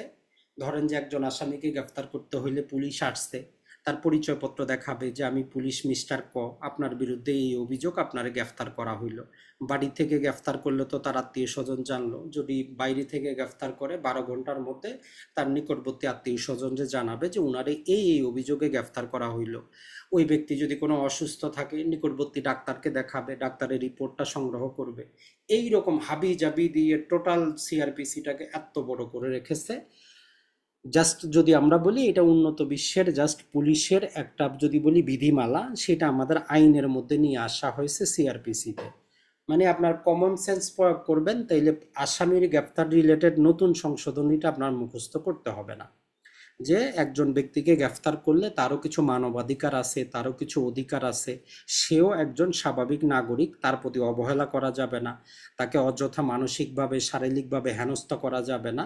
যদি অপরাধ করে আদালত কর্তৃক সে বিচার্য হবে, আদালত তার বিচার করবে। এই জিনিসটা মাথায় রাখবেন। তাইলে 46-এর এ থেকে নিয়ে ই পর্যন্ত অনেকগুলা সেকশন যুক্ত করা হয়েছে, ভিতরে পড়ার মতো কিছুই নেই, এটা মনে রাখবেন। এরপরে যে জিনিসটা মনে রাখবেন যে আসামিকে কিভাবে আদালতে উপস্থাপন করা হয়, কিভাবে তাকে আমরা সমন দিব, সমনে না আসলে ওয়ারেন্ট দিব, তাতে যদি আমরা না আসে আমরা কি করব, তার হুলিয়া জারি করব, তার সম্পত্তি কোক করব, এতটুকুই করতে পারি, আর কিছু করার নাই। এটা ছাড়া কোনো বাড়ি তল্লাশি, যেমন দেখেন যে কোথাও গিয়ে তল্লাশি করা হয়, চোরাই মাল পাওয়া যায়, বাসায় অবৈধ জিনিস পাওয়া যায়, এই তল্লাশি ওয়ারেন্ট পাবো। এই জিনিসগুলা জাস্ট বেসিকটা আগে বোঝার চেষ্টা করবেন। ওই রিলেটেড শুধু কয়েকটা সেকশন পড়লেই যথেষ্ট, আর কিন্তু কিছুই নেই। এরপরে আমরা যেটা বললাম যে বিচার বিভাগ থেকে নির্বাহী বিভাগ পৃথক হয়েছে 2007 সালে। তো ওই নির্বাহী ম্যাজিস্ট্রেটের যে বিচার প্রক্রিয়া, এটাকে আপনি টোটালি পৃথক করে ফেলবেন। 106 থেকে নিয়ে মোটামুটি 153 পর্যন্ত আমরা প্রিভেন্টিভ নেচারের কিছু অ্যাকশন পাবো, যেখানে হাতে গোনা মোটামুটি আমরা 7 থেকে 8টা সেকশন পড়লেই কমপ্লিট। এর চাইতে বেশি কিন্তু কিছু নাই। কিন্তু জাস্ট আপনার মাথায় রাখবেন যে সিআরপিসিতে প্রিভেন্টিভ নেচারের কিছু অ্যাকশন আছে, যেটা অপরাধ সংগঠনের পূর্বেই ম্যাজিস্ট্রেট কি করতে পারে। যেমন আপনাকে কেউ জমি থেকে উচ্ছেদ করবে, আপনি প্রিভেন্টিভ অ্যাকশন নিতে পারেন, ওই ব্যক্তি মুচলেখা নিতে বাধ্য। যেমন যারা অভ্যাসগত চোর আছে, এই যে ভবঘুরে যারা আছে এদিক সেদিক ঘুরে বেড়ায়, তো এদের কাছ থেকেও মুচলেখা নেওয়া যায়। তো এইরকম আমরা প্রতিরোধমূলক ব্যবস্থাটা পাবো। এরপরে যেটা বলবো 154 থেকে 56, এটা আপনি সবসময় লাল কালিতে রাখবেন। এটা বই থেকে পড়া না, এটার আপনি একটা এক পাতার হ্যান্ড নোট রাখবেন, যে পুলিশের তদন্ত কিভাবে হয়, আপনি একজন ডিফেন্স লয়ার হিসাবে কিভাবে পুলিশের তদন্তটাকে চুরমার করবেন। যেমন আমরা সাক্ষ্য আইনে পড়েছি যে পুলিশের যেই এভিডেন্স, এইটাকে আপনি আদালতে এমনভাবে তুলবেন যে পুলিশ কোনো কাজই করে নাই, সম্পূর্ণ কিছু যেই আমাদের এভিডেন্সের যে একটা চেইন থাকে, এটাকে আপনি যদি ভাঙতে চান, তাহলে পুলিশের তদন্তটার আপনার কোন সেকশনে কি করা দরকার ছিল, পুলিশ কি করে নাই, কোথায় কি গ্যাপ আছে, এইটা আপনি খুঁজে বের করবেন। তাহলে পুলিশের তদন্তটা আপনার একটা ছোট্ট হ্যান্ড নোট থাকবে, তখনই আপনি পারবেন। কিভাবে 154তে মামলা দায়ের হইলো, জাস্ট এতটুকু লিখবেন, 154 আপনি মামলা দায়ের করবেন বা পুলিশ মামলা দায়ের করলো। 155তে কি হইলো, আমল অযোগ্য, যেখানে পুলিশ শুধু রিপোর্টটা লিখবে, আপনি আদালতে মামলা দায়ের করবেন। তো মামলা দায়েরের উপর পুলিশ কোন ধারায় কি করতে পারে, এটা ছোট্ট যখন আপনার একটা হ্যান্ড নোট থাকবে, আপনার বই পড়তে হবে না, আপনি নিজেই বুঝতে পারবেন যে পুলিশ কোন কাজটা করে নাই, তার এই কাজটা না করাতে আপনি আসামির জামিন করাইতে পারবেন। যেমন ধরেন যে পুলিশ কি করলো, একটা তল্লাশি করতে গেল, তল্লাশি কোনো সে সিজার মেমো তৈরি করে নাই, কোনো স্থানীয় ব্যক্তির স্বাক্ষর নেয় নাই, আদালতে সাবমিট করলো, এই হচ্ছে তল্লাশি রিপোর্ট, এই জিনিসপত্র পাওয়া গেছে। এখন আপনি যদি ওই তদন্তের যে 154 থেকে 56 পড়েন, সেখানে যে জিনিসটা বলা আছে যে স্থানীয় ব্যক্তির স্বাক্ষর লাগবে, একটা সিজার মেমো তৈরি করতে হবে। যেহেতু এই দুইটা নাই, অতএব ওই পুলিশের ওই দুই যে রিপোর্ট, ওইটার কোনো আইনগত মূল্য নাই, কারণ সে পদ্ধতি অনুসরণ করে নাই, না সে সিজার মেমো তৈরি করছে, না সে সেখানে কোনো স্থানীয় সাক্ষী স্বাক্ষর নিচ্ছে। এই জিনিসগুলো আপনি কখন পারবেন, যখন আপনি বুঝবেন যে পুলিশের কি করা দরকার ছিল, যখন সে করে নাই তখন আপনার সুবিধা। তো এইরকম ভাবেই আপনি সুবিধাটা নিতে পারবেন, না হলে কিন্তু আপনার পক্ষে সম্ভব না। ডিফেন্স লয়ার যারা হইতে চান, তাদের কাজই হচ্ছে প্রতি পদে পদে ভুল ধরা, যত ভুল ধরতে পারবেন তত আপনি সুবিধা পাবেন। তো এই জন্য সবচেয়ে গুরুত্বপূর্ণ হচ্ছে আমাদের পুলিশের ইনভেস্টিগেশন অথবা তদন্ত। জি ভাই, কিছু বলবেন? জি ভাই, আমার এই জায়গাটা নিয়ে খুবই একটা কনফিউশন। যেমন হচ্ছে 155 যে সেকশন, মানে পুলিশ আমলযোগ্য মানে অআমলযোগ্য মামলা ম্যাজিস্ট্রেটের অনুমতি ছাড়া আমলে নিতে পারবে না। অর্থাৎ মানে আমলযোগ্য ধারার মামলাগুলো কি থানায় এজাহার হিসেবে দায়ের করানো যাবে না, এরকম? জি ঠিক আছে, সমস্যা নাই, বুঝবেন আগে একটু ক্লিয়ার হয় না। নর্মালি আমরা যেটা বলছি যে পেনাল কোড বা অন্য কোনো আইনের যে অপরাধগুলা আমাদের বাংলাদেশের আইনে দুই ক্যাটাগরিতে ভাগ করা আছে। জাস্ট এখানে আমরা শেষে ছিল তো এটা প্রথমেই নিয়ে দেই, তাহলে আপনাদের জন্য বেস্ট হবে। সম্ভবত থাকার কথা, দেখি এখানে ছিল কিনা, জাস্ট একটু দেখি। ধরেন যে যে কোনো অপরাধ যেটা হচ্ছে পেনাল কোডে হোক বা বিশেষ আইনে হোক, অপরাধটাকে আমরা নর্মালি যদি দেখি তিনটা অবস্থায় তিন রকম ভাবে ভাগ করব। মামলা যখন দায়ের করার কাজে আমরা ব্যবহার করব, আমরা শিডিউলে আমাদেরকে ভাগ করে দিছে যে এটা কগনিজেবল, এটা নন কগনিজেবল। কগনিজেবল হইলে আপনি বুঝতে পারলেন পুলিশ কি করবে, মামলাটা নিবে, তদন্ত শুরু করবে, আসামিকে গ্রেফতার করতে পারবে। কিন্তু যখন আমল অযোগ্য হবে, নর্মালি যেটা বলতেছে যে আমল অযোগ্যের ক্ষেত্রে পুলিশ জাস্ট রিপোর্টটা গ্রহণ করবে, রিপোর্টের মধ্যে সে লিখবে যে এইরকম একটা কমপ্লেইন তার কাছে আসছে। আইনগতভাবে সে সেইটার বিরুদ্ধে কি করতে পারবে না, তদন্ত প্রক্রিয়া শুরু করতে পারবে না, সে আসামিকে গ্রেফতার করতে পারবে না। তবে সে রিপোর্টটা লিখে সে যদি চায়, পুলিশ যদি চায়, যেটাকে আমরা পাবো যে পুলিশ রিপোর্টের উপর ভিত্তি করে সে তখন ওই আমল অযোগ্য মামলাটা ম্যাজিস্ট্রেটের কাছে উপস্থাপন করবে যে এইরকম একটা অভিযোগ আসছে যেটা আমল অযোগ্য, আপনি যদি অনুমতি দেন আমরা তদন্ত শুরু করব। কিন্তু বর্তমান বাংলাদেশের বাস্তবতায় পুলিশ আপনারে নিজে থেকে নিজে গিয়ে সে অনুমতিটা নেয় না, আপনারেই বলে যে আপনি গিয়ে পৃথক মামলা করেন। তো দিন শেষে কথা হচ্ছে, থানায় আমরা আমল অযোগ্য মামলা দায়ের বর্তমানে করতে পারি না। কারণটা হচ্ছে পুলিশের যেহেতু তদন্ত করার অধিকার নাই, পুলিশ রিপোর্টটা করেই রাখে, পুলিশ ম্যাজিস্ট্রেটের কাছে গিয়ে অনুমতি নিয়ে তদন্ত কার্য শুরু করে না। এখন কথাটা হচ্ছে, যদি পুলিশ নিজে থেকে চায় তাহলে পুলিশ করতে পারে, এখন যেহেতু পুলিশ করে না, কিছু করার নাই। আর একই রকম ভাবে অপরাধটা যখন হইল, ওই অপরাধটা জামিনযোগ্য না জামিন অযোগ্য, এটার জন্য আমাদের পৃথক শিডিউল দেওয়া আছে, ওইটা দেখে আমরা বুঝতে পারবো যে এই ধারাটায় জামিন পাবো না জামিন পাবো না। এরপরে হচ্ছে যে আমাদের কম্পাউন্ডেবল, যে এই অপরাধটা আপোষযোগ্য না আপোষ অযোগ্য। যদি আপোষযোগ্য হয় আমরা বিবাদীর সাথে আপোষ করতে পারবো। যেমন ধরেন যে একটা হত্যা মামলা আপোষ অযোগ্য, একটা ধর্ষণ মামলা আপোষ অযোগ্য, আপনারা একটু সামান্য আঘাত দিছে, এটা আপোষযোগ্য। তো এই ধারার উপর নির্ভর করবে যে মামলাটা আপোষযোগ্য হবে কি হবে না, ধারার উপর নির্ভর করবে জামিন অযোগ্য হবে না জামিন অযোগ্য হবে, ধারার উপর নির্ভর করবে যে আমলযোগ্য হবে না আমল অযোগ্য হবে। এই মূল জিনিস যেটা আমরা বলি, তাইলে যদি প্রশ্ন যদি আসে যে একটা আমল অযোগ্য মামলা থানায় দায়ের হইতে পারে কিনা, তাহলে সরাসরি অ্যান্সার হবে যে না, সাধারণভাবে থানায় মামল অযোগ্য মামলার কি দায়ের করতে আমরা পারি না। তবে তারা একটা এন্ট্রি করে, রিপোর্ট এন্ট্রি করার বাধ্যবাধকতা আছে, এবং পুলিশ চাইলে ম্যাজিস্ট্রেটের অনুমতি নিয়ে তদন্ত শুরু করতে পারে, অথবা যিনি অভিযোগ করছেন উনি আদালতে গিয়ে কি করবেন, মামলাটা দায়ের করবেন। আশা করি কিছুটা হইলেও বুঝতে পারছেন।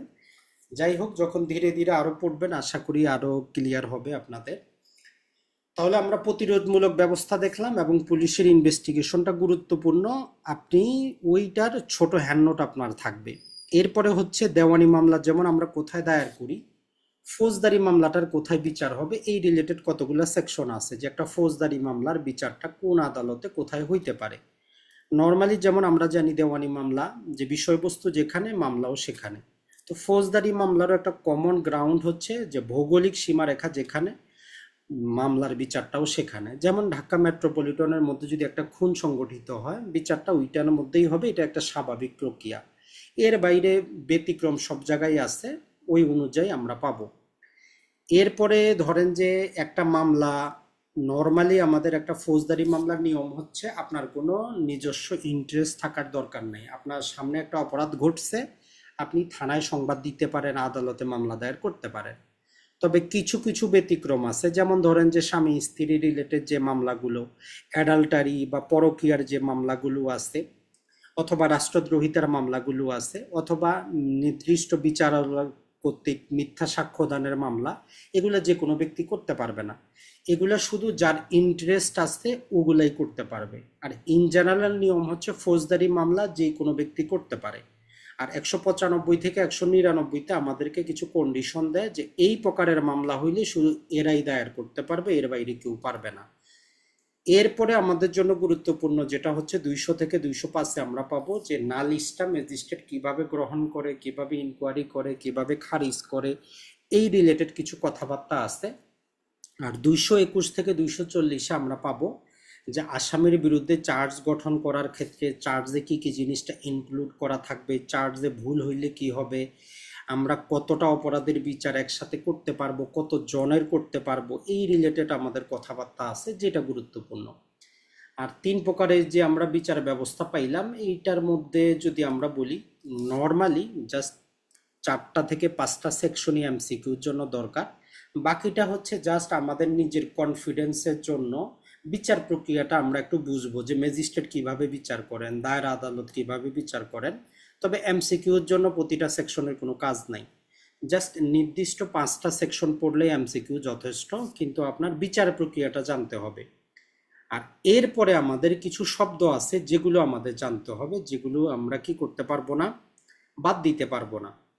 তো এর মধ্যে যেটা আমরা বললাম যে এই যে রাজ সাক্ষী জিনিসটা কি, কত ধারায় হয়, কিভাবে হয়, টেন্ডার অফ পার্ডন কি জন্য করা হয়, কে করতে পারে।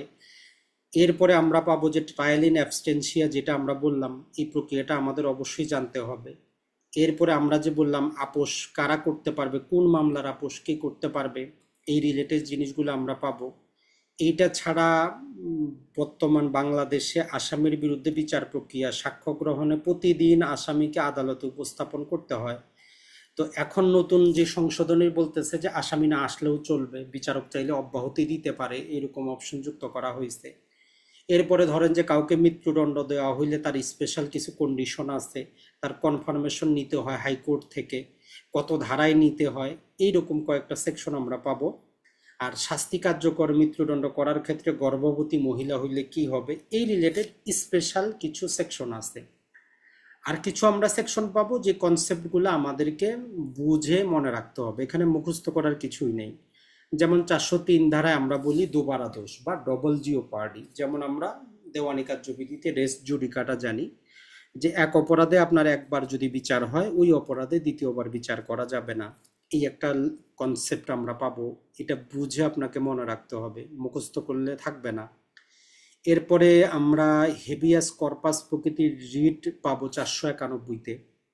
492-তে আমরা পাবলিক প্রসিকিউটর পাবো, কে নিয়োগ হবে, কাকে নিয়োগ করা যাবে। এরপরে আমরা দুইটা সেকশন পাবো, 529 আর 530, যে কি কি করলে একটা বিচারিক প্রক্রিয়া বাতিল হয়ে যায়, আপনার বিচার প্রক্রিয়াটাই বাতিল হবে। আর কি কি করলে বিচারক প্রক্রিয়া বাতিল হয় না, মানে কি বিচারে কি কি ছোটখাটো ভুল হইলে বিচারটা বাতিল হয় না, আর কি কি বড় ভুল হইলে টোটাল বিচারটাই প্রথম থেকে বাতিল হবে। এরপরে আমরা পাবো কিভাবে একজন বিচারক মামলা চলাকালীন লোকাল ইন্সপেকশন করতে পারেন, সরজমিনে গিয়ে ঘটনাস্থল, অপরাধের স্থল পরিদর্শন করতে পারেন। এটা ছাড়া 500 আমরা যদি দেখি 61-এ পাবো, যেখানে আমাদের ফৌজদারি আদালতের ইনহেরেন্ট ক্ষমতা, বা একটা ল্যাটিন শব্দ আমরা ব্যবহার করি কোয়াশমেন্ট, অর্থাৎ একটা মামলা বা একটা এফআইআর যাতে আমরা কি করতে পারি, রদ করতে পারি, এই রিলেটেড জিনিসগুলো পাবো।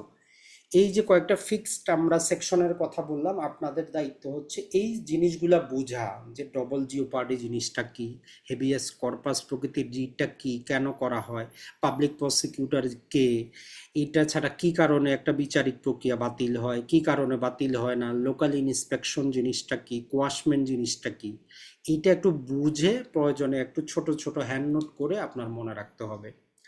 আরেকটা যে কনসেপ্ট আমরা পাবো সেটা হচ্ছে যে আমাদের যে কোনো আপিল এবং রিভিশন। নর্মালি যেটা হয়, আপিল রিলেটেড অনেকগুলো আমরা সেকশন পাবো, আপনাকে মনে রাখতে হবে যে আপিল আমরা কখন করতে পারবো, কখন করতে পারবো না, রিভিশন কি কি কারণে করা হয়। এই তিনটা জিনিস মনে রাখলেই যথেষ্ট, আর কিছুই কিন্তু নাই। যে কোন মামলায় আপিল হবে, কোন মামলায় হবে না, কি কারণে রিভিশন হয়, এতটুকুই।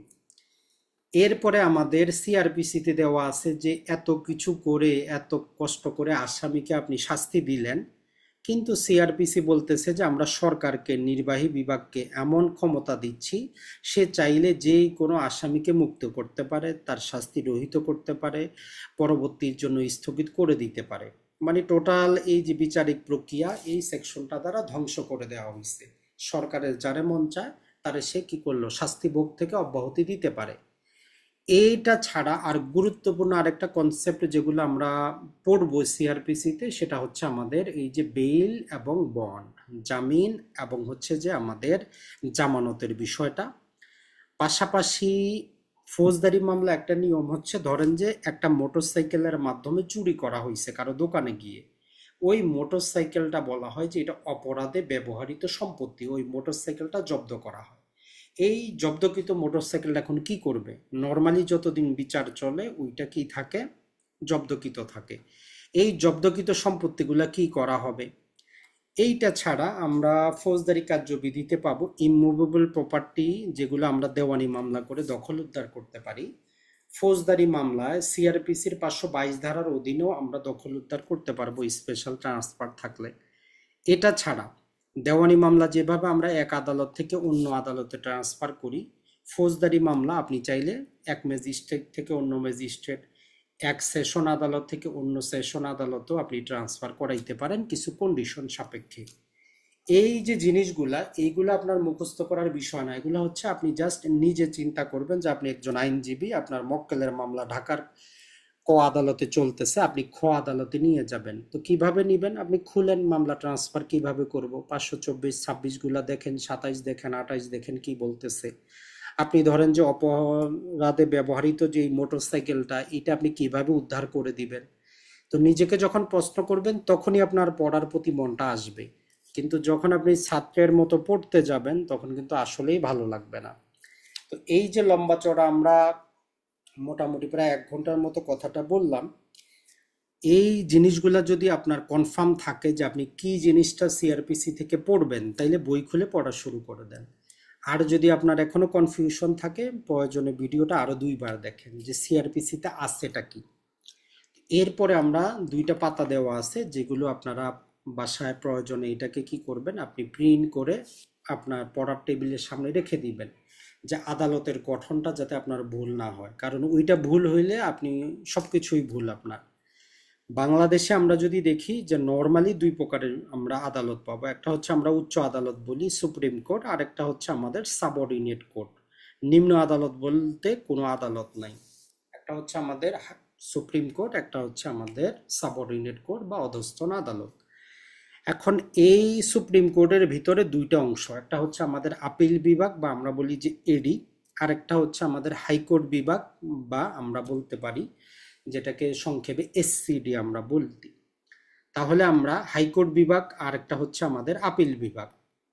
এখন ধরেন যে প্রতিটা মামলাই, যেমন হাইকোর্টে যারা বিচারক হিসাবে যান, একজন বিচারক একটা মামলা দেখতে পারেন যাকে আমরা বলি যে একক বেঞ্চ, 2জন বিচারক মিলেও আপনার একটা মামলা দেখতে পারেন, 3জন মিলেও দেখতে পারেন যেটাকে আমরা ডিভিশন বেঞ্চ বলি।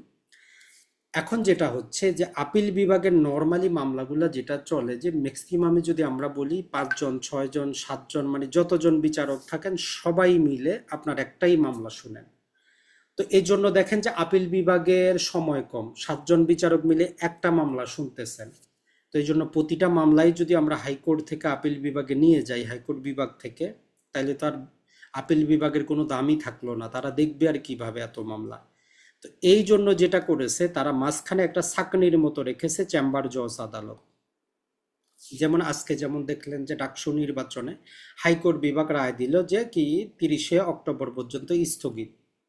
তো এখন এই রায়টা নর্মালি কিছু অর্ডার সাথে সাথে সার্টিফাইড কপি পাওয়া যায়। হাইকোর্ট বিভাগ কিভাবে কাজ করবে এর জন্য পৃথক হাইকোর্টের রুলস আছে, আপিল বিভাগ কিভাবে কাজ করবে আপিল বিভাগের পৃথক রুলস আছে, আমরা সিপিসি সিআরপিসি দিয়ে কন্ট্রোল করতে পারবো না। হাইকোর্টের কার্যধারা পৃথক কার্যধারা দ্বারা নির্ধারিত, আর আপিল বিভাগ কিভাবে কাজ করবে তারও পৃথক রুলস আছে। এখন এই হাইকোর্টের তাৎক্ষণিক এই ওয়ার্ড সার্টিফাইড কপি নিয়ে চেম্বার জজ, পূর্বে একজন থাকতো, বর্তমানে সম্ভবত 2জন চেম্বার জজ নিয়োগ করা হয়েছে যাতে মানুষ তাৎক্ষণিক বিচার পায়। এখন এই চেম্বার জজের মূল দায়িত্ব হচ্ছে যে হাইকোর্ট বিভাগ যে রায়টা দিল এটা ঠিক আছে কিনা, এটা কোনো অন্যায় করা হয়েছে কিনা, অথবা এই মামলার আপিল যে রিভিশনটা আপিল বিভাগ শোনার যোগ্য কিনা, এটা যাচাই করা, আর কিছু না। যেমন ধরেন যে হাইকোর্ট বিভাগ জামিন দিয়ে দেয়, চেম্বার জজ আদালত স্থগিত করে রাখে যে 10 দিন পরে শুনানি হবে, তারপরে আমরা ডিসাইড করব, বা এটা পূর্ণাঙ্গ বেঞ্চে শুনানি হবে তারপর দেখা যাবে। যেমন আজকের যে জাজমেন্টটা হয়েছে এখানে কিছুই না, কোনো সার্টিফাইড কপিও না, হাতের লেখা কপি দেওয়া হয়েছে যেটা জনস্বার্থ রিলেটেড। এটা যদি আপনি না দেখেন একটা বিশৃঙ্খলা সৃষ্টি হবে। মূল অর্ডারটা কি, যে তারা নির্বাচনটা স্থগিত করছে। তো চেম্বার জজ বলছে যে আপনি সার্টিফাইড কপি নিয়ে 2 দিনের মধ্যে কি করেন, আপনি আপিলটা দায়ের করেন আমার কাছে, সেই পর্যন্ত এই আদেশটা আমি কি করলাম, অকার্যকর করে দিলাম। মানে হাইকোর্ট যে কথা বলছে এটার কোনো আর দাম নাই আপাতত। তো উনি 2-3 দিনে পরে তখন সাবমিট করবেন, বিস্তারিত যুক্তিতর্ক তুলে ধরবেন, প্রয়োজনে চেম্বার জজ যে কোনো একটা রায় দিবেন, অথবা বলবেন যে না এটা আমি পূর্ণাঙ্গ বেঞ্চে পাঠাচ্ছি, আপিল বিভাগ সিদ্ধান্ত নিবে, তখন সেটা হবে। তার মানে হচ্ছে হাইকোর্ট থেকে যাতে প্রতিটা মামলা আপিল বিভাগে না যায়, যেটা যুক্তি আছে, যেটা আপিল বিভাগ শোনার যোগ্য, সেই মামলাগুলাই যাতে আপিল বিভাগে যায়, এই জন্য একজন বিচারক থাকেন যাকে আমরা বলি যে চেম্বার জজ আদালত এই হচ্ছে আমাদের বিচার ব্যবস্থাটা। জি বলেন। আসসালামু আলাইকুম ভাইয়া। এখানে চেম্বার জজের যে বিষয়টা বলা হয়েছে, তাহলে একটা মামলা হাইকোর্ট পর্যন্ত গেল, হ্যাঁ, তারপরে সেটা আপিল পর্যন্ত যাবে কিনা সেটা চেম্বার জজ সেটা হচ্ছে ডিসাইড করবে।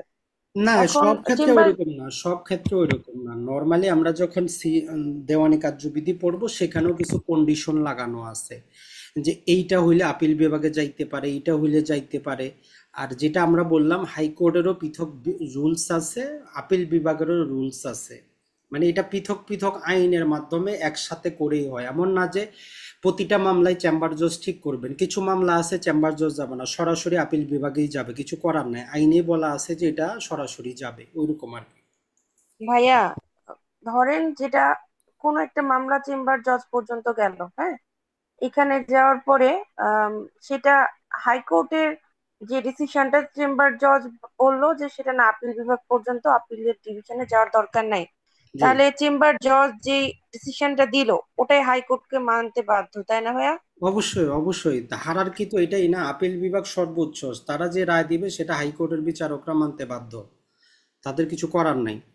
কথা বুঝছেন কিনা? তারা যেটা সিদ্ধান্ত নেবে সেটা, যেমন আজকে রায়টা দিল, চেম্বার জজ বললো কার্যকারিতা স্থগিত, এখন হাইকোর্টের বিচারকে তার কিছু করার নাই, তার আদেশটা ওই যতক্ষণ পর্যন্ত স্থগিত থাকতেছে, অথবা ফাইনালি যখন শুনানি হবে তারা যেটা বলবে সেটা। তারা যদি বলে না হাইকোর্ট যেটা বলছিল ঠিক আছে, তাইলে আবার রিভাইভ করবে। আর যদি বলে না ঠিক নাই, তাহলে সেটা ব্যাকেট হয়ে যাবে, কিছু করার নাই আর, এরকম আর কি। এরপরে আমরা যদি দেখি, আমাদের এইটা ছিল উপরের, আর নিচের দিকে আমাদের যেটাকে আমরা সাবঅর্ডিনেট কোর্ট বলতেছি, নর্মালি আমাদের দায়রা আদালত এবং হচ্ছে ম্যাজিস্ট্রেট আদালত।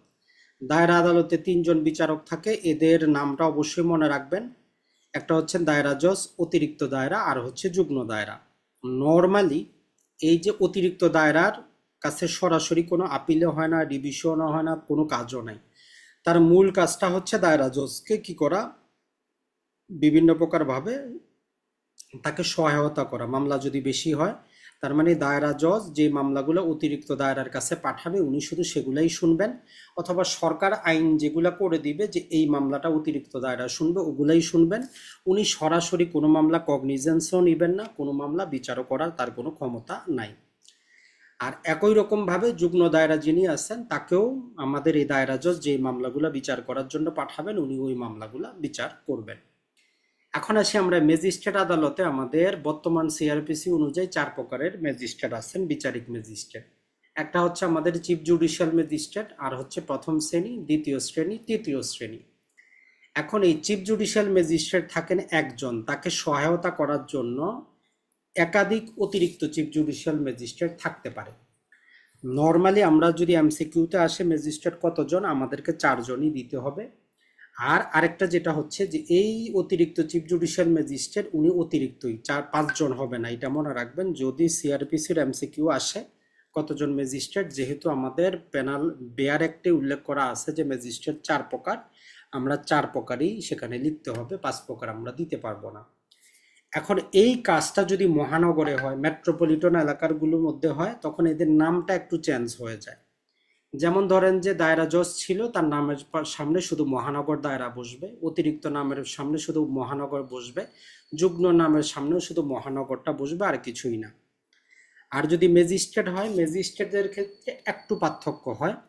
যাকে আমরা চিফ জুডিশিয়াল ম্যাজিস্ট্রেট বলছি, মহানগরে হইলে তার নামটা সিএমএম হয়ে যায়, মানে চিফ মেট্রোপলিটন ম্যাজিস্ট্রেট। আর তাকে সহায়তা করার জন্য অতিরিক্ত চিফ মেট্রোপলিটন ম্যাজিস্ট্রেট থাকেন। আর যেটা হচ্ছে মহানগর এলাকায় একটা জিনিস মনে রাখবেন, মহানগর এলাকায় আমাদের যত প্রকার ম্যাজিস্ট্রেট থাকেন, first class magistrate, second class এবং থার্ড ক্লাস ম্যাজিস্ট্রেটকে মহানগরে পদায়ন করা হয় না, প্রেরণ করা হয় না।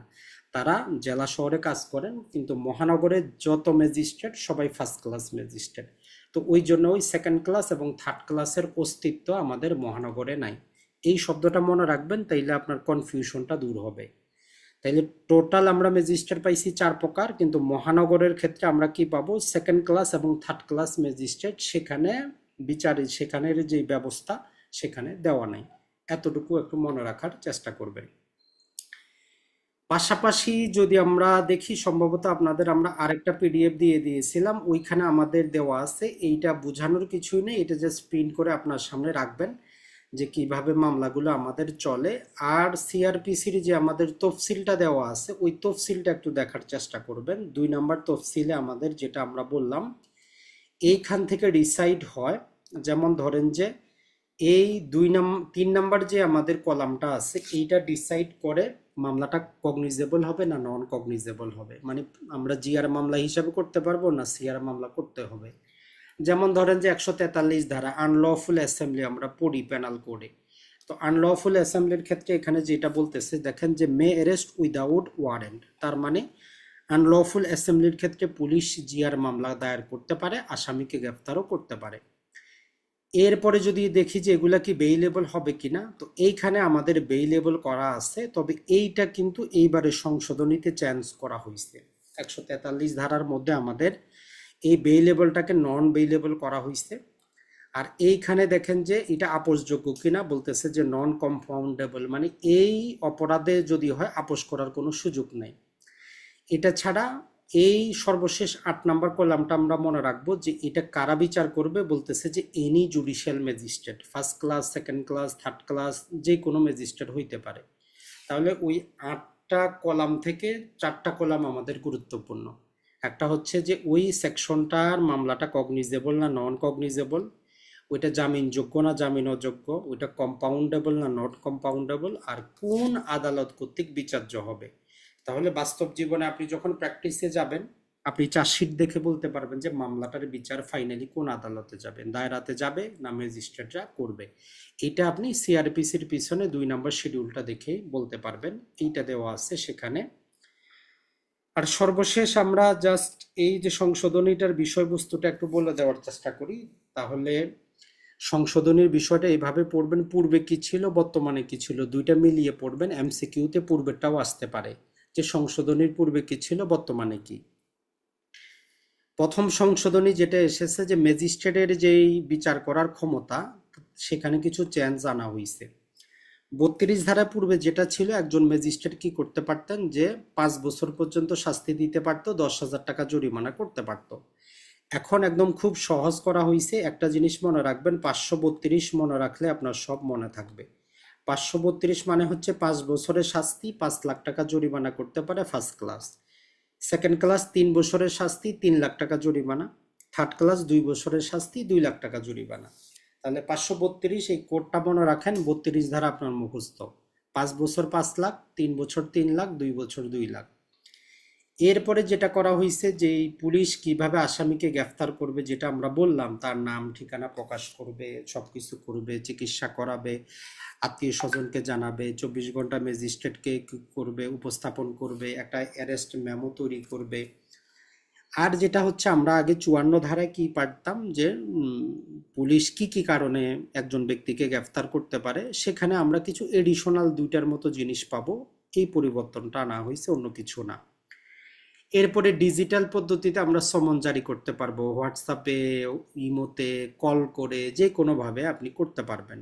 তার মানে যেটা আমরা দেওয়ানি মামলাও দেখেছি চেঞ্জ করা হয়েছে, ফৌজদারি মামলাও বলা হয়েছে যে আপনি ডিজিটালি করতে পারবেন। এরপরে পুলিশের তদন্তের ক্ষেত্রে যেটা আমরা বললাম, সেখানে এডিশনালি পুলিশকে একটা টাইম ফ্রেম দেওয়া হয়েছে যে 60 কর্মদিবসের মধ্যে সেই ইনভেস্টিগেশনটা শেষ করবে। এই রিলেটেড সামান্য পরিবর্তন আনা হয়েছে, অতটা জটিল কিন্তু কিছু না। এরপরে 247-এর অধীনে জিআর মামলার ক্ষেত্রে যদি সমন জারি না হইতো, তাহলে যেটা করা যাইতো না, মামলাকে একুইটাল করা যাইতো না, খালাস করা যাইতো না।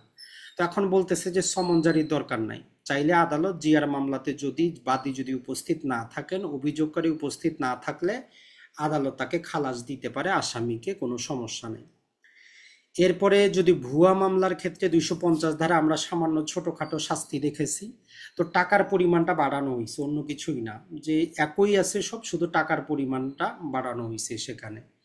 এটা ছাড়া সামারি ট্রায়ালে আমরা আগে 10,000 টাকা পর্যন্ত মামলাগুলো সামারি ট্রায়ালে আসতো, যেমন চুরির মামলা 10,000 হইলে ওই সবগুলারই টাকার পরিমাণটা বাড়ানো হয়েছে, কোথাও 2 লাখ, কোথাও 3 লাখ, আর কিছু কিন্তু করা হয়নি। এরপরে যেটা হচ্ছে যে ট্রায়াল ইন অ্যাবস্টেন্সিয়ার ক্ষেত্রে পূর্বে যেটা ছিল 2টা পত্রিকা দেওয়া বাধ্যতামূলক ছিল, এখন একটা পত্রিকায় করা হয়েছে। আর পাশাপাশি ওই যে সম্পত্তি কোপ করা, হুলিয়া জারি করা, ওইটা বাদ দেওয়া হয়েছে, যে হুলিয়া জারি করার দরকার নাই।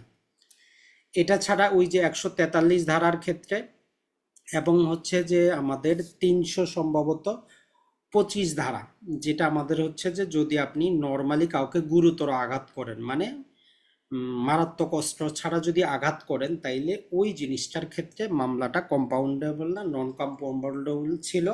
মানে পূর্বে সেটা ছিল যে আমাদের এটা নন কম্পাউন্ডেবল না। জাস্ট আমরা যদি একটু চেষ্টা করি, পূর্বে 325 ধারাটা ছিল যে আমাদের এইটা জামিনযোগ্য ছিল, বেইলেবল।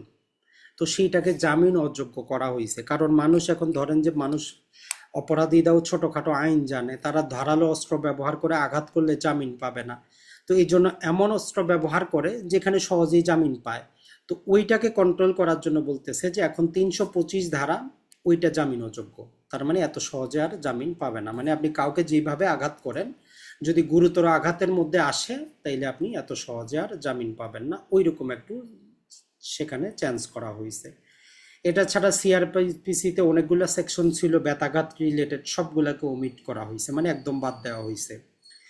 এরপরে আমরা ধরেন যে আপিলের ক্ষেত্রে আমরা জানতাম 50 টাকা বা সংক্ষিপ্ত বিচারে 200 টাকা পর্যন্ত জরিমানা করলে আপিল করা যেত না। সব জায়গায় অ্যামাউন্টটা বাড়াই দিয়ে 5,000 পর্যন্ত বলতেছে, যে 5,000 পর্যন্ত জরিমানা করলে আপিল করা যাবে না, মানে টাকার পরিমাণটা বাড়ানো হয়েছে।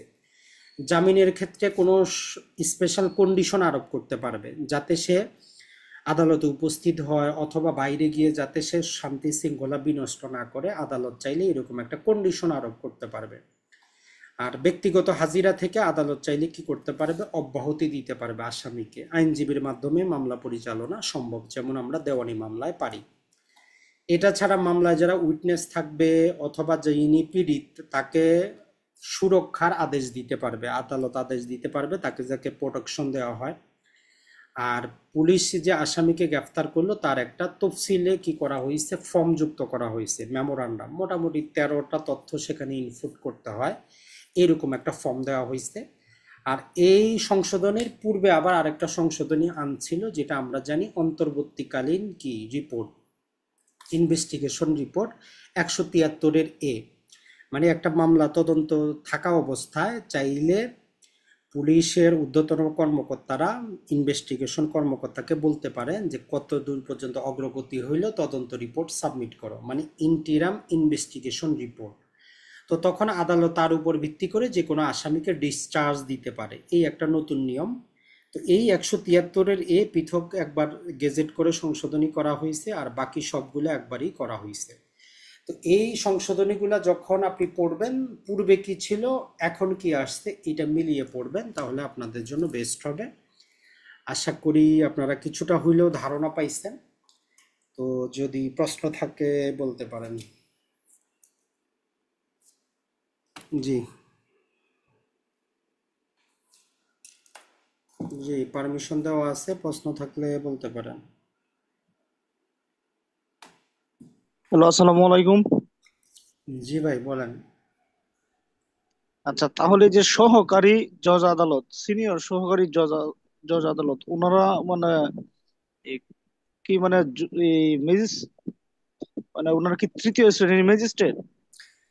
না দেখেন, আমরা পড়ছি, আমরা ফৌজদারি রিলেটেড পড়ছি। বাংলাদেশে বিচার ব্যবস্থাটা দেওয়ানি মামলার পৃথক জিনিস। নর্মালি যেটা হয়, ধরেন যে যারা বাংলাদেশ জুডিশিয়াল সার্ভিস কমিশনের মাধ্যমে পরীক্ষা দেয়, এদের সর্বপ্রথম নিয়োগটা সহকারী জজ হিসাবে শুধু দেওয়ানি মামলা দেখার জন্যই দেওয়া হয়। সহকারী জজের ক্ষমতা নাই ফৌজদারি মামলা দেখার জন্য, তারা শুধু দেওয়ানি মামলাই দেখতে পারে। এরপরে যেটা হয়, ওই সহকারী জজ হিসাবে কয়েকদিন কাজ করার পরে তখন সেখান থেকে তাদেরকে ট্রান্সফার করা হয়, তাদেরকে ম্যাজিস্ট্রেট হিসাবে ট্রান্সফার করা হয়। এখন এই সহকারী জজ বাদ দেওয়ার পরে যখন সে ম্যাজিস্ট্রেট হইল, এখন ম্যাজিস্ট্রেটের ক্ষেত্রে আমরা যখন দেখলাম নর্মালি তার দ্বিতীয় শ্রেণীর ম্যাজিস্ট্রেট, বাংলাদেশে বর্তমানে তৃতীয় শ্রেণীর কোনো ম্যাজিস্ট্রেট নাই। তাহলে সরাসরি আপনি যদি প্রশ্ন করেন যে সহকারী ম্যাজিস্ট্রেট কোন প্রকারের ম্যাজিস্ট্রেট, প্রথম শ্রেণী না দ্বিতীয় শ্রেণী, এই প্রশ্নটাই হচ্ছে ভুল। প্রথম শ্রেণী দ্বিতীয় শ্রেণী আসবে শুধু ফৌজদারি মামলায়, দেওয়ানি মামলায় প্রথম দ্বিতীয় শ্রেণী নাই। দেওয়ানি মামলার এন্ট্রি লেভেলই হচ্ছে সহকারী জজ। ওই সহকারী জজ থেকে তাকে ট্রান্সফার করা হয় যদি ফৌজদারি মামলা দেখার জন্য, তখন আমরা তাকে বলি যে উনি হচ্ছেন জুডিশিয়াল ম্যাজিস্ট্রেট বা magistrate of second class. Third ক্লাসের আমরা যেটা বলছি যে বাংলাদেশে বর্তমানে অস্তিত্ব নাই থার্ড ক্লাস ম্যাজিস্ট্রেটের, কিন্তু এই জিনিসটা মনে রাখবেন। এরপরে যেটা হয় এদেরকে প্রমোশন দেওয়া হয়।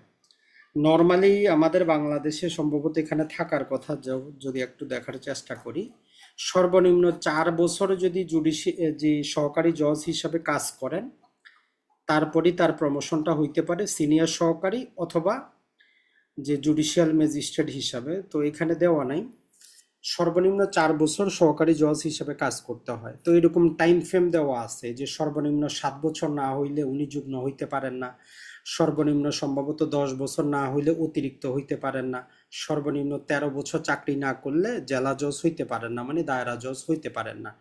তো এটার একটা পৃথক আমি চার্ট দিয়ে দিব, তখন আপনি বুঝতে পারবেন যে ম্যাজিস্ট্রেট যে 4 প্রকার বললাম এদের পৃথক জিনিস, আর দেওয়ানি মামলার যে আমাদের সহকারী এবং সিনিয়র আছেন এরা হচ্ছে পৃথক। আপনাকে বুঝতে হবে যে আপনি দেওয়ানি মামলা বুঝতেছেন না ফৌজদারি মামলা বুঝতেছেন, তখন আপনার ক্লিয়ার হবে আর কি। জি ভাইয়া, বলেন। আমার ওই সিজিএম আর ওই দায়রা জজ মানে সেশন জাজ, হ্যাঁ, জি, এই দুইটা নিয়ে বেশি প্রবলেম হয়। মানে প্রবলেমটা এই ধরনের যে কখন সেটা সেশন জাজের কাছে যাচ্ছে আর কখন সিজিএম এর কাছে যাচ্ছে।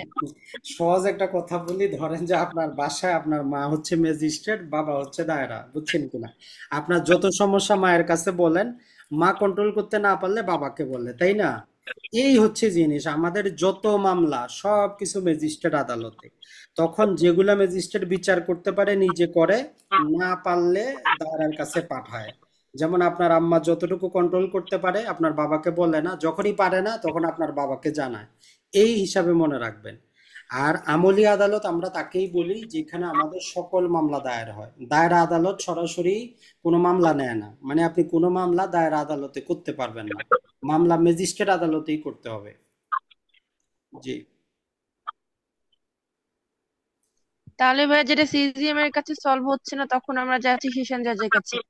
না সলভ কেন হবে না, শুনেন একটা কথা বলি, আমরা প্রথমেই বললাম যে প্রতিটা মামলায় আমলি আদালতে করবেন। আমলি আদালতে কারা থাকে? ম্যাজিস্ট্রেট অফ ফার্স্ট ক্লাস অথবা স্পেশালি ক্ষমতাপ্রাপ্ত সেকেন্ড ক্লাস।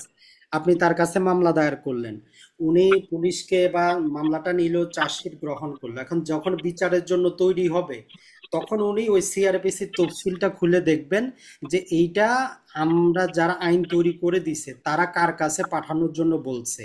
যেমন আমরা তফসিলটা দেখাইলাম না, 8 নম্বর কলাম, ওই 8 নম্বর কলাম তখন নির্ধারণ করে যে এটা কি প্রথম শ্রেণী বিচার করবে না দ্বিতীয় শ্রেণী করবে না চিফ জুডিশিয়াল ম্যাজিস্ট্রেট করবে না দায়রা আদালত করবে।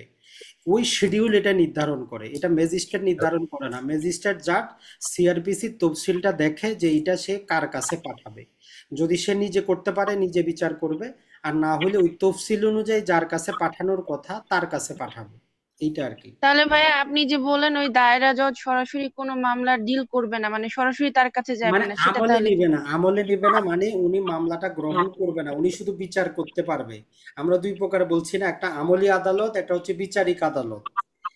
বিচারিক মানে ধরেন যে মামলাটা দেখলেন না, মামলা দায়েরের পর এটা তদন্ত করতে হয়, নানা প্রকার কিছু আছে, আসামি গ্রেফতার করতে হয়, তারপর না বিচার হবে। এখন এই আসামি গ্রেফতার হওয়া পর্যন্ত, মানে মামলাটা রেডি হওয়া পর্যন্ত আমলি আদালতেই থাকে, মানে ম্যাজিস্ট্রেটের কাছেই থাকে। যখন মামলাটা বিচারের জন্য রেডি হয় তখন পাঠানো হয় যে যে বিচার করতে পারবে। এখন এটা তফসিল যদি বলে দায়রা, তাইলে দায়রার কাছে পাঠাবো, তফসিল যদি বলে চিফ জুডিশিয়াল ম্যাজিস্ট্রেট তার কাছে পাঠাবো। এটা ওই শিডিউল নির্ধারণ করে, ম্যাজিস্ট্রেট না। ম্যাজিস্ট্রেট জাস্ট শিডিউলটা অনুসরণ করে যে আমি এখন কার কাছে পাঠাবো, এটা আর কি। ভাইয়া আমার মনে হয় আমরা যখন এলএলবি যখন কমপ্লিট করি তখন সিআরপিসির একটা ক্লাসে স্যার হয়তো বলেছিল, এটা আমার এখন হালকা মনে আসছে, যে সিজিএম কখনো মৃত্যুদণ্ড বা ধর্ষণ টাইপের মামলাগুলো ডিল করতে পারে না। সেটাও ওইটা আলাদা জিনিস, ওইটাও আমরা পাবো কোন প্রকারের ম্যাজিস্ট্রেট কি করতে পারে না করতে পারে, হ্যাঁ, তাকে স্পেশালি ক্ষমতা দেওয়া হচ্ছে কিনা, ওইটা ভিন্ন জিনিস। ওইটা বিচারের কথা বলছে, কথাটা বুঝেন। আমরা বলছি কি মামলা কগনিজেন্সে নেওয়া, মানে কথাটা হচ্ছে যে আপনার বিরুদ্ধে একটা হত্যা মামলা, ধর্ষণ মামলা, ডাকাতির মামলা, দুনিয়ার যত মামলা, সমস্ত মামলা আমরা আমলি আদালতে যায় করব। এখন আমলি আদালতে কারা দায়িত্বে থাকেন? হয় ম্যাজিস্ট্রেট অফ ফার্স্ট ক্লাস থাকবেন, অথবা থাকবেন সেকেন্ড ক্লাস। মামলাটা নেওয়ার পরে যখন রেডি হবে, তখন আপনার ওই স্যারের কথা মনে পড়বে যে বিচারটা এখন কে করবে।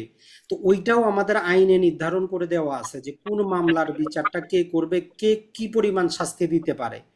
যেমন ম্যাজিস্ট্রেট আমরা বললাম না 5 বছর দিতে পারবে, 3 বছর দিতে পারবে, 2 বছর শাস্তি দিতে পারবে। যখন আবার দেখবো যুগ্ম দায়রা, সে মাত্র যদি 10 বছর পর্যন্ত সে শাস্তি দিতে পারবে। তখন আমরা দায়রা, অতিরিক্ত দায়রা, ওনারা সকল প্রকার শাস্তি দিতে পারবে। মৃত্যুদণ্ড দেওয়ার পরে হাইকোর্টের কনফার্মেশন লাগবে। এরকম আরো নিয়ম কানুন আছে। কিন্তু আপনি এইটা আগে বুঝেন যে আমলি আদালত মানে হচ্ছে উনি বিচার করবেন না, উনি জাস্ট মামলাটা শুনবেন আগে, যে কার পক্ষে কি অপরাধ, আসলে ঘটনার সত্যতা আছে কিনা, এই রিলেটেড এভিডেন্স কালেক্ট করে মামলা বিচারের জন্য রেডি করবেন। রেডি করার পরে এবার আবার আমরা আইন দেখব যে কে বিচার করবে। মানে দুইটা ধাপ, একটা হচ্ছে আমলে নেওয়া, একটা হচ্ছে এটা বিচার করা।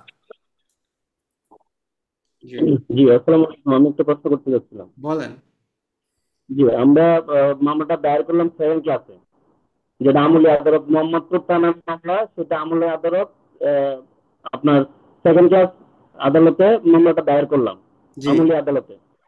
করার পরে এইখানে মামলাটা সে রেডি করলো, তদন্ত করলো, সবকিছু করার পরে 242 বিচার করবে বা ইস্যু গঠন করবে, সেটা অন্য আদালতে।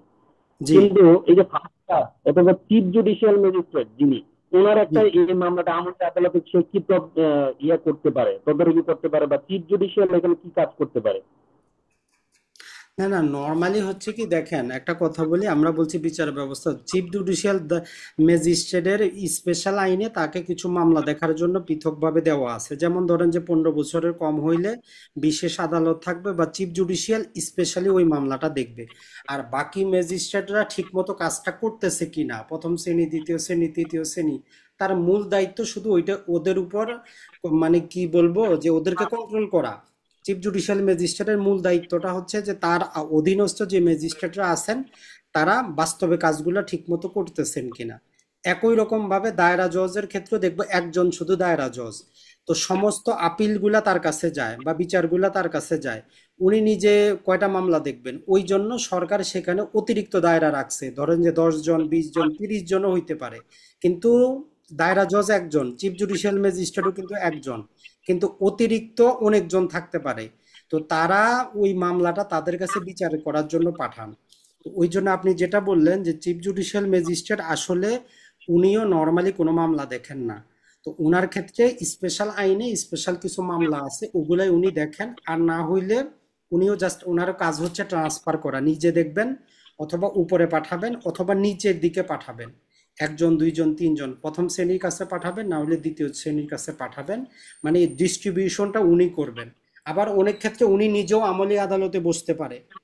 আমলি আদালত আমরা যেটা বলতেছি, আমলি আদালতের হচ্ছে যে প্রথম শ্রেণী হইতে হবে, অথবা দ্বিতীয় শ্রেণী হইলে তার স্পেশালি ক্ষমতা থাকবে। চিফ জুডিশিয়াল ম্যাজিস্ট্রেট নিজেও আমলি আদালতে বসতে পারে, বুঝছেন কিনা? তাইলে আপনার কনফিউশনটা চলে যাবে। তাহলে আমি আরেকটা কনফিউশন ছিল, যেটা প্রশ্নে আইসিউ করতে, যে হচ্ছে ফার্স্ট ক্লাস যে ম্যাজিস্ট্রেট, সে আমলি আদালতে বসতে পারেন বা সেই বসে, কিন্তু স্পেশালি 7 ক্লাস যিনি আছেন সেও বসে। তার ফার্স্ট ক্লাস আর 7 ক্লাসের মধ্যে মানে শুধু স্পেশাল পাওয়ারটা দিয়ে দিচ্ছে 2nd ক্লাসে আমলি আদালতে।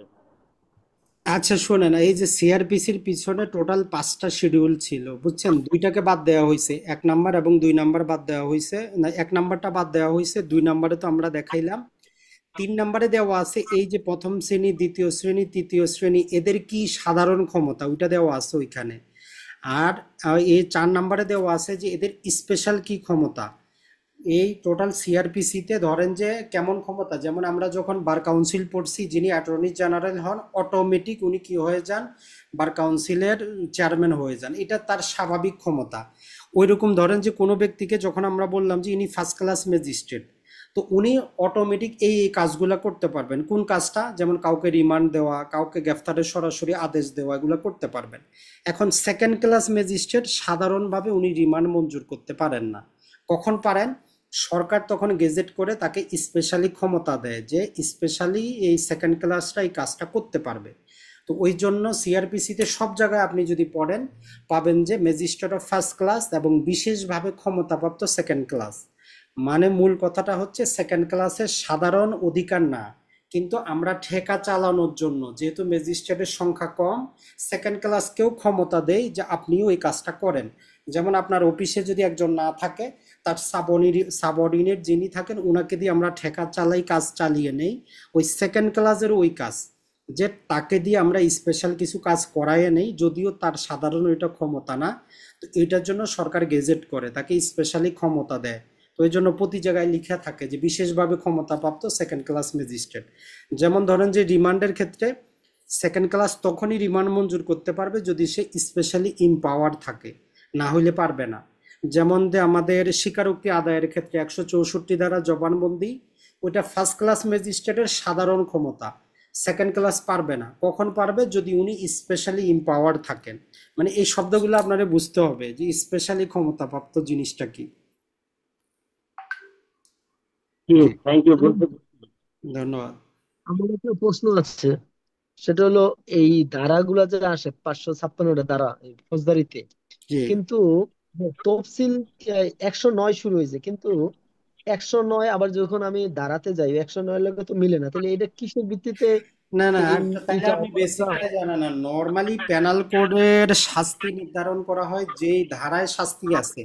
যেমন ধরেন যে চুরি, 378 ধারায় চুরির ডেফিনেশন আছে। তো ডেফিনেশনে কোনো চার্জ গঠন হয় না, চার্জ গঠন করা হয় যেই ধারায় শাস্তি দেওয়া আছে। যেমন ধরেন যে মার্ডার, 299 কালপেবল হোমোসাইড আছে, 300 ধারায় মার্ডার আছে। জীবনে কখনো শুনছেন 299 ধারা চার্জ গঠিত হয়েছে? চার্জ গঠিত হয় 302 ধারায়। ওই সিআরপিসি শিডিউলে যেই যেই পেনাল কোডের যেই যেই ধারায় শাস্তি দেওয়া আছে ওইটা আছে। মানে সিআরপিসির পিছনে শিডিউলের ধারাগুলা সিআরপিসির ধারা না, ওটা পেনাল কোডের শাস্তির ধারা, বুঝছেন কিনা? পেনাল কোডের আচ্ছা আচ্ছা শাস্তির আচ্ছা ধারা। আচ্ছা, তাহলে ওই 109 কি ওই পেনাল কোডের 109 এর লগে মিলে যাবে? যে অবশ্যই পেনাল কোডের 109 আছে, যেখানে অপসহায়তা রিলেটেড। আপনি যদি অপসহায়তা করেন, যদি অপরাধ সংগঠিত হয়, আপনি মূল অপরাধের সমান অপরাধী হবেন। জি, আচ্ছা আচ্ছা, ঠিক আছে, এটা আমার একটু কনফিউজ ছিল। ধন্যবাদ। আরেকটা ছিল, বলেন একটু রাখবো। বলেন। জি, এই যে আমরা 302, 300, তারপর 303, 305, 304-এর যে শাস্তিগুলো আছে, এখানে তো জরিমানা টাকা এবং হচ্ছে আহ, বছরের উল্লেখ করা আছে, এত বছর যাবজ্জীবন, এটা তো জি আছে। এখন যে আমাদের সিআরপিসি যে ইয়েগুলো আসছে, অ্যামেন্ডমেন্ট গুলো আসছে, এখানে 2 বছরের জায়গায় দেখা হচ্ছে 5 বছর, 2 লাখ টাকা, 2,000 টাকা থেকে কত হচ্ছে 50,000, আর 10,000 টাকা হচ্ছে 5 লাখ টাকা। এখন কি এইটা কি অ্যাপ্লিকেবল হবে কিনা? না না, কথাটা বুঝেন না আপনি। তাহলে বেসিকটা আগে বুঝেন। নর্মালি পেনাল কোডে হয় কি, পেনাল কোডে ধরেন যে আপনার ম্যাজিস্ট্রেটদেরকে একটা লিমিট দেওয়া থাকে, যে যেমন ধরেন যে এই অপরাধের জন্য, যেমন ধরেন যে সাধারণ একটা চুরির জন্য 3 বছর পর্যন্ত ম্যাক্সিমাম শাস্তি দিতে পারবে। এখন ওই ম্যাজিস্ট্রেট চাইলে ওই অপরাধীকে 1 দিনও দিতে পারে, 2 মাসও দিতে পারে, 2.5 বছরও দিতে পারে, তবে ম্যাক্সিমাম 3 বছর, এর বেশি পারবে না। এটা হচ্ছে যে পেনাল কোডের একটা নিয়ম। আর আরেকটা পেনাল কোডের মধ্যে আছে যে ফিক্সড দেওয়া আছে যে তার সর্বনিম্ন 7 বছর দিতে হবে, ম্যাক্সিমাম 14 বছর দেওয়া যাবে। আর টাকা পয়সার ক্ষেত্রেও বলা আছে যে আমরা টাকা পয়সার ক্ষেত্রে জানি যে আনলিমিটেড, তবে অসীম না। তবে আর কিছু কিছু ক্ষেত্রে নির্দিষ্ট দেওয়া থাকে যে 100 টাকা, 1,000 টাকা। আর যেই পরিবর্তনটা আপনার আসছে ওই পরিবর্তনে কি বলছে সেটা হচ্ছে যে যেমন ধরেন যে একটা মামলা আমরা সেকেন্ড ক্লাস ম্যাজিস্ট্রেটকে দিলাম। এখন ধরেন যে চুরির মামলা দিছি, যে একটা চুরির মামলা উনি আনলিমিটেড কি করতে পারবে, জরিমানা করতে পারবে। এখন ওই চুরির মামলায় পূর্বে যেটা ছিল, একজন সেকেন্ড ক্লাস ম্যাজিস্ট্রেটের সর্বোচ্চ ক্ষমতাই 5,000 টাকা। মানে উনি 5,000 টাকার বেশি অর্থদণ্ড দিতেই পারেন না, শাস্তি কি আছে ওটা দেখার বিষয় না। তো এখন যেহেতু জিনিসপাতির সমস্ত কিছুর দাম বাড়ছে, ওই জন্য সরকার বলতেছে সেকেন্ড ক্লাস ম্যাজিস্ট্রেট যখন বিচার করবে কোন আইনের কোন ধারা বিচার করলে দেখার বিষয় না। যদি সেকেন্ড ক্লাস ম্যাজিস্ট্রেট বিচার করে তাহলে উনি আগে যেটা 5,000 পর্যন্ত পারতো ওইটাকে উনি 3 লক্ষ টাকা পর্যন্ত করতে পারবে। এইটার কারণে পেনাল কোডে তো চেঞ্জ হবে না, কারণ পেনাল কোডে তো ফিক্সই করা নাই, বুঝছেন কিনা? ওখানে বলতেছে আনলিমিটেড, ওইখানে কোনো লিমিট দেওয়া নাই। এখন কোন মামলা কোন ম্যাজিস্ট্রেটের কাছে যাবে ওইটা তো আমরা ওই যে শিডিউল দেখে চিনবো, তো কনফিউশন তো আপনার হওয়ার কথা না। দুইটা পৃথক জিনিস, বুঝছেন কিনা? জি জি জি জি। আর জি। অনধিক 10 বছর, অনধিক 15 বছর, অনধিক 2 বছর, এইটা বলতে কি বোঝায়? মানে অনধিক মানে এটা অনধিক সর্বোচ্চ বলতে কি, হবে ওই না? তো যেটা বললাম ম্যাক্সিমাম, ধরেন কথার কথা, ধরেন যে একজন রহিম সাহেবকে আমি ধরলাম যে উনি আপনার দোকান থেকে 1,000 টাকা চুরি করছে, তারে আমি মাত্র 6 মাসের শাস্তি দিলাম। আবার ধরেন যে আপনার দোকান থেকে করিম সাহেব 10 লাখ টাকা চুরি করছে, তারে আমি 2 বছর শাস্তি দিলাম। কিন্তু 2 বছরের বেশি পারবো না, মানে ম্যাক্সিমাম 1 দিন থেকে শুরু করে 2 বছর পর্যন্ত।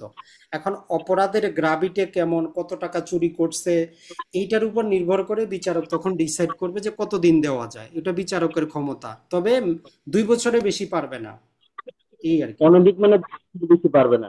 জি, ওইটাই। জি, থ্যাংক ইউ, আসসালামু আলাইকুম। জি বলেন। আমার একটা মানে পার্সোনাল মানে একটা বিষয় জানার ছিল, ওই বিষয়টা নিয়ে আমি অনেকদিন যাবত ভুগতেছি। যদি বলেন, ক্লাস শেষে আপনার সাথে একটু পার্সোনাল আমি কথা বলতে পারতাম। কি বিষয়, দেওয়ানি না ফৌজদারি? দেওয়ানি, আমি একটা জমি কিনবো। এখন জমিটা কেনার জন্য এখানে একটা বিদেশ থেকে একটা আমুক্তার নামা দলিল আছে। জি। এখন এই দলিলটা মানে কতটুকু মানে এই মানে সঠিকতা, ওইটা আমি কিভাবে যাচাই করবো আমুক্তার নামা ওইটাও দলিলটা? রেজিস্টার্ড হবে, সাব রেজিস্ট্রেশন অফিসে যায় দেখেন নিবন্ধিত কিনা বিদেশ না থেকে। না, বি- সাব রেজিস্ট্রি অফিসে গেছি, এখানে নিবন্ধিত না। তো নিবন্ধিত না হইলে তো ওইটা তো হবে না। দেখেন, জায়গা আমি জমি বিক্রি না, করার আমি জন্য। আমি আমি যদি আমি যদি একটু মানে বিষয়টা একটু ডিটেলস বলি, এই 2-3 মিনিট লাগবে পুরো। বলেন। এই বিআরএস এর মালিকের ছেলে, বিআরএস এর মালিক মারা না গেছে, না না, ওনার ওইটা ওইটা তো 5 জন আমার ছেলে। জানার দরকার নেই, কথাটা বুঝেন। নর্মালি আপনি এমন জমি কিনতে চাচ্ছেন যার মালিক আপনাকে বিদেশ থেকে একটা পাওয়ার অফ অ্যাটর্নি দিছে। এখন আপনি কনফিউশনে জি, আছেন পাওয়ার অফ অ্যাটর্নিটা সঠিক কিনা, এটাই তো আপনার মূল বিষয়। হ্যাঁ, জি জি জি জি তো জি। এখন আপনারে আমরা যেটা বলতেছি, নর্মাল পন্থা হচ্ছে দেশের বাইরে থেকে, যেমন ধরেন যে একজন ব্যক্তি দেশের বাইরে আছে, আমেরিকায় আছে, বাংলাদেশে তার জমি বিক্রি করবে। তো এইটার জন্য কিভাবে সে দলিলপত্র তৈরি করবে, 2012 সালের পাওয়ার অফ অ্যাটর্নি আইন, 15 সালের বিধিমালায় লিখা আছে, দেওয়া আছে। নর্মাল পদ্ধতি হচ্ছে ফরম্যাটও দেওয়া আছে, ডবল ফরম্যাটে উনি দলিলটা তৈরি করে যে যুক্তরাষ্ট্রে বাংলাদেশের এমবেসিতে গিয়ে সেখানে স্বাক্ষর করবে। আর বাংলাদেশে যাকে উনি ক্ষমতাটা দিচ্ছে তার ছবি সেখানে লাগিয়ে আঙ্গুলের ছাপ দিয়ে দিবে। এরপরে দূতাবাস কি করবে, সেখানে একটা সিল নাম্বার দিয়ে নাম্বার দিয়ে দিবে। আর ওই ব্যক্তি তখন ওই 2 কপি বাংলাদেশে ডাকযোগে পাঠাবে। তো বাংলাদেশে যাকে উনি ক্ষমতাটা দিল, উনি তখন পররাষ্ট্র মন্ত্রণালয়ে গিয়ে ওই দলিলগুলা দিয়ে সেখানে আবার অ্যাটেস্টেশন করাবেন। মানে যে আসলেই কি ওই এমবেসিতে ওই ব্যক্তি গেছিল কিনা, তাদের ইন্টারনাল যোগাযোগে ওনারা জানতে পারবেন যে এরকম দলিল ওই দূতাবাসে গিয়ে কেউ করছে কিনা। যদি করে তখন পররাষ্ট্র মন্ত্রণালয় অথেন্টিকেট করে দিবে। এরপরে ওই দলিলগুলা নর্মালি লেখা হয় সাদা কাগজে, বাংলাদেশি স্টাম্প ব্যবহার করে না।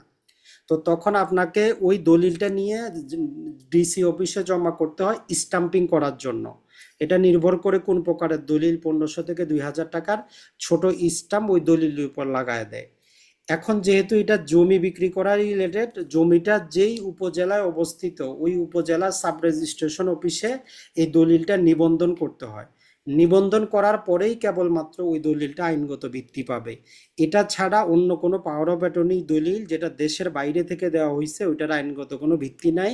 আপনার জমি না নেওয়াই ভালো, বুঝছেন কিনা? এটা হচ্ছে মূল জিনিস। এই আর এখানে আরেকটা কথা, মানে এই পাওয়ার অফ অ্যাটর্নি দলিলটা মানে উনি সম্পাদন করছে 2010 সালে, কিন্তু আমাদের দেশে তো আইন পাস হয়েছে 2012 সালে। তো ওইটার মধ্যে কি দেওয়া আছে, আমার কথা, তার আগেও আইন ছিল 1882 সালে, এখন 10 সালে, এতদিন পরে আপনি কিভাবে নিবেন? ওই ওই যে পাওয়ার অফ অ্যাটর্নিটার মধ্যে অবশ্যই কিছু দেওয়া ছিল, টাইম ফ্রেম দেওয়া ছিল, যে কত দিনের জন্য উনি দিচ্ছেন, কি উদ্দেশ্যে দিচ্ছেন, কিছু তো যে দেওয়া ছিল আমি কি না? আম- আমি আমি দলিল দেয় আপনার, এই পাওয়ার অফ অ্যাটর্নির দলিল দেয় আপনার, স্ক্যান কপি হোয়াটসঅ্যাপে মানে আপনাকে কথাটা আমি দিছিলাম। বুঝতে পারছি, আপনি সহজে দেন, আপনি সহজ কথাটা বলেন। 2010 সালে ক্ষমতা দিয়েছে, এখন 2025 সাল। ওই দলিলটা পড়ে কি আপনি বুঝতে পারেন না? দলিলে অবশ্যই সুস্পষ্টভাবে লেখা আছে যে উনি কি করতে পারবেন, কত দিনের মধ্যে করবেন, কি কাজ করতে পারবেন। ওগুলা কি আপনি পড়ে ভাই, দেখছেন? না বিষয়টা মূলত আমি বিস্তারিত বলতে চাইছিলাম, আপনি বলতে দেন নাই। ভাই শুনেন, কথাটা বোঝেন আগে। কথাটা হচ্ছে আপনার অত কিছু তো জানালাম, আমরা আগে লিগ্যাল দিকটা দেখি। আপনার থাকলে আপনি হোয়াটসঅ্যাপে মেসেজ দিয়েন। লিগ্যাল যে কোনো একটা কথা হচ্ছে, আপনি পাওয়ার অফ অ্যাটর্নি দলিলে কি করতে পারবেন ওইটা ওই দলিলে লেখা থাকে, যে এই দলিলটা দিয়ে আপনি কত দিনের মধ্যে কি কাজটা করতে পারবেন। জমি বিক্রি করতে পারবেন, না আপনি বন্ধক দিবেন, না জমির উন্নয়ন ঘটাবেন, ওইটা ওই দলিলে লেখা আছে। এখন যদি টাইম ফ্রেম উল্লেখ করা থাকে যে 2 বছরের মধ্যে, তাইলে 2 বছর পরে ওই দলিলটা বাতিল। তো আপনি হোয়াটসঅ্যাপে মেসেজ দিয়েন, আমার প্রয়োজন ওইখানে পাঠাইয়েন। আমার আপনি মানে আমার সম্পূর্ণ কথাটা শুনেন নাই। বিআরএস আরে এর প্লিজ মালিকের কাছ প্লিজ, থেকে একজন আমি কথাটা বুঝি, আপনার কথাটা আমি বুঝতে পারছি। আপনার আপনি আমি প্রশ্ন করছেন এখানে যেটা, প্রশ্ন আরেকটা করছেন বিষয়, যেটা যে দলিলটা আপনি কিভাবে বুঝবেন অরিজিনাল কিনা। আমি আপনার নর্মাল পন্থাটা বলছি। আপনি বলছেন 2010 সাল, আমি বললাম যে ওইটা একটু পড়ে দেখেন তার কন্ডিশনটা কি আছে। একজন ব্যক্তি যে আরেকজনকে ক্ষমতা দিছে, এটা কি সারা জীবনের জন্য দিছে, না জমিটা এতদিনের মধ্যে বিক্রি করানোর জন্য দিছে, ওইটা একটু পড়ে দেখেন। এরপরেও যদি আপনি না বুঝেন হোয়াটসঅ্যাপে মেসেজ দিয়েন, ঠিক আছে? এখানে তো আর না দেখে আর কি বলবো, আইনগত জিনিসটা বলে দিলাম। আর স্পেসিফিক সমস্যা থাকলে হোয়াটসঅ্যাপে মেসেজ দিয়েন। জি, অন্য এটার কেউ উপরে থাকলে বলতে পারেন। জি, বলেন, কি কিছু বলবেন?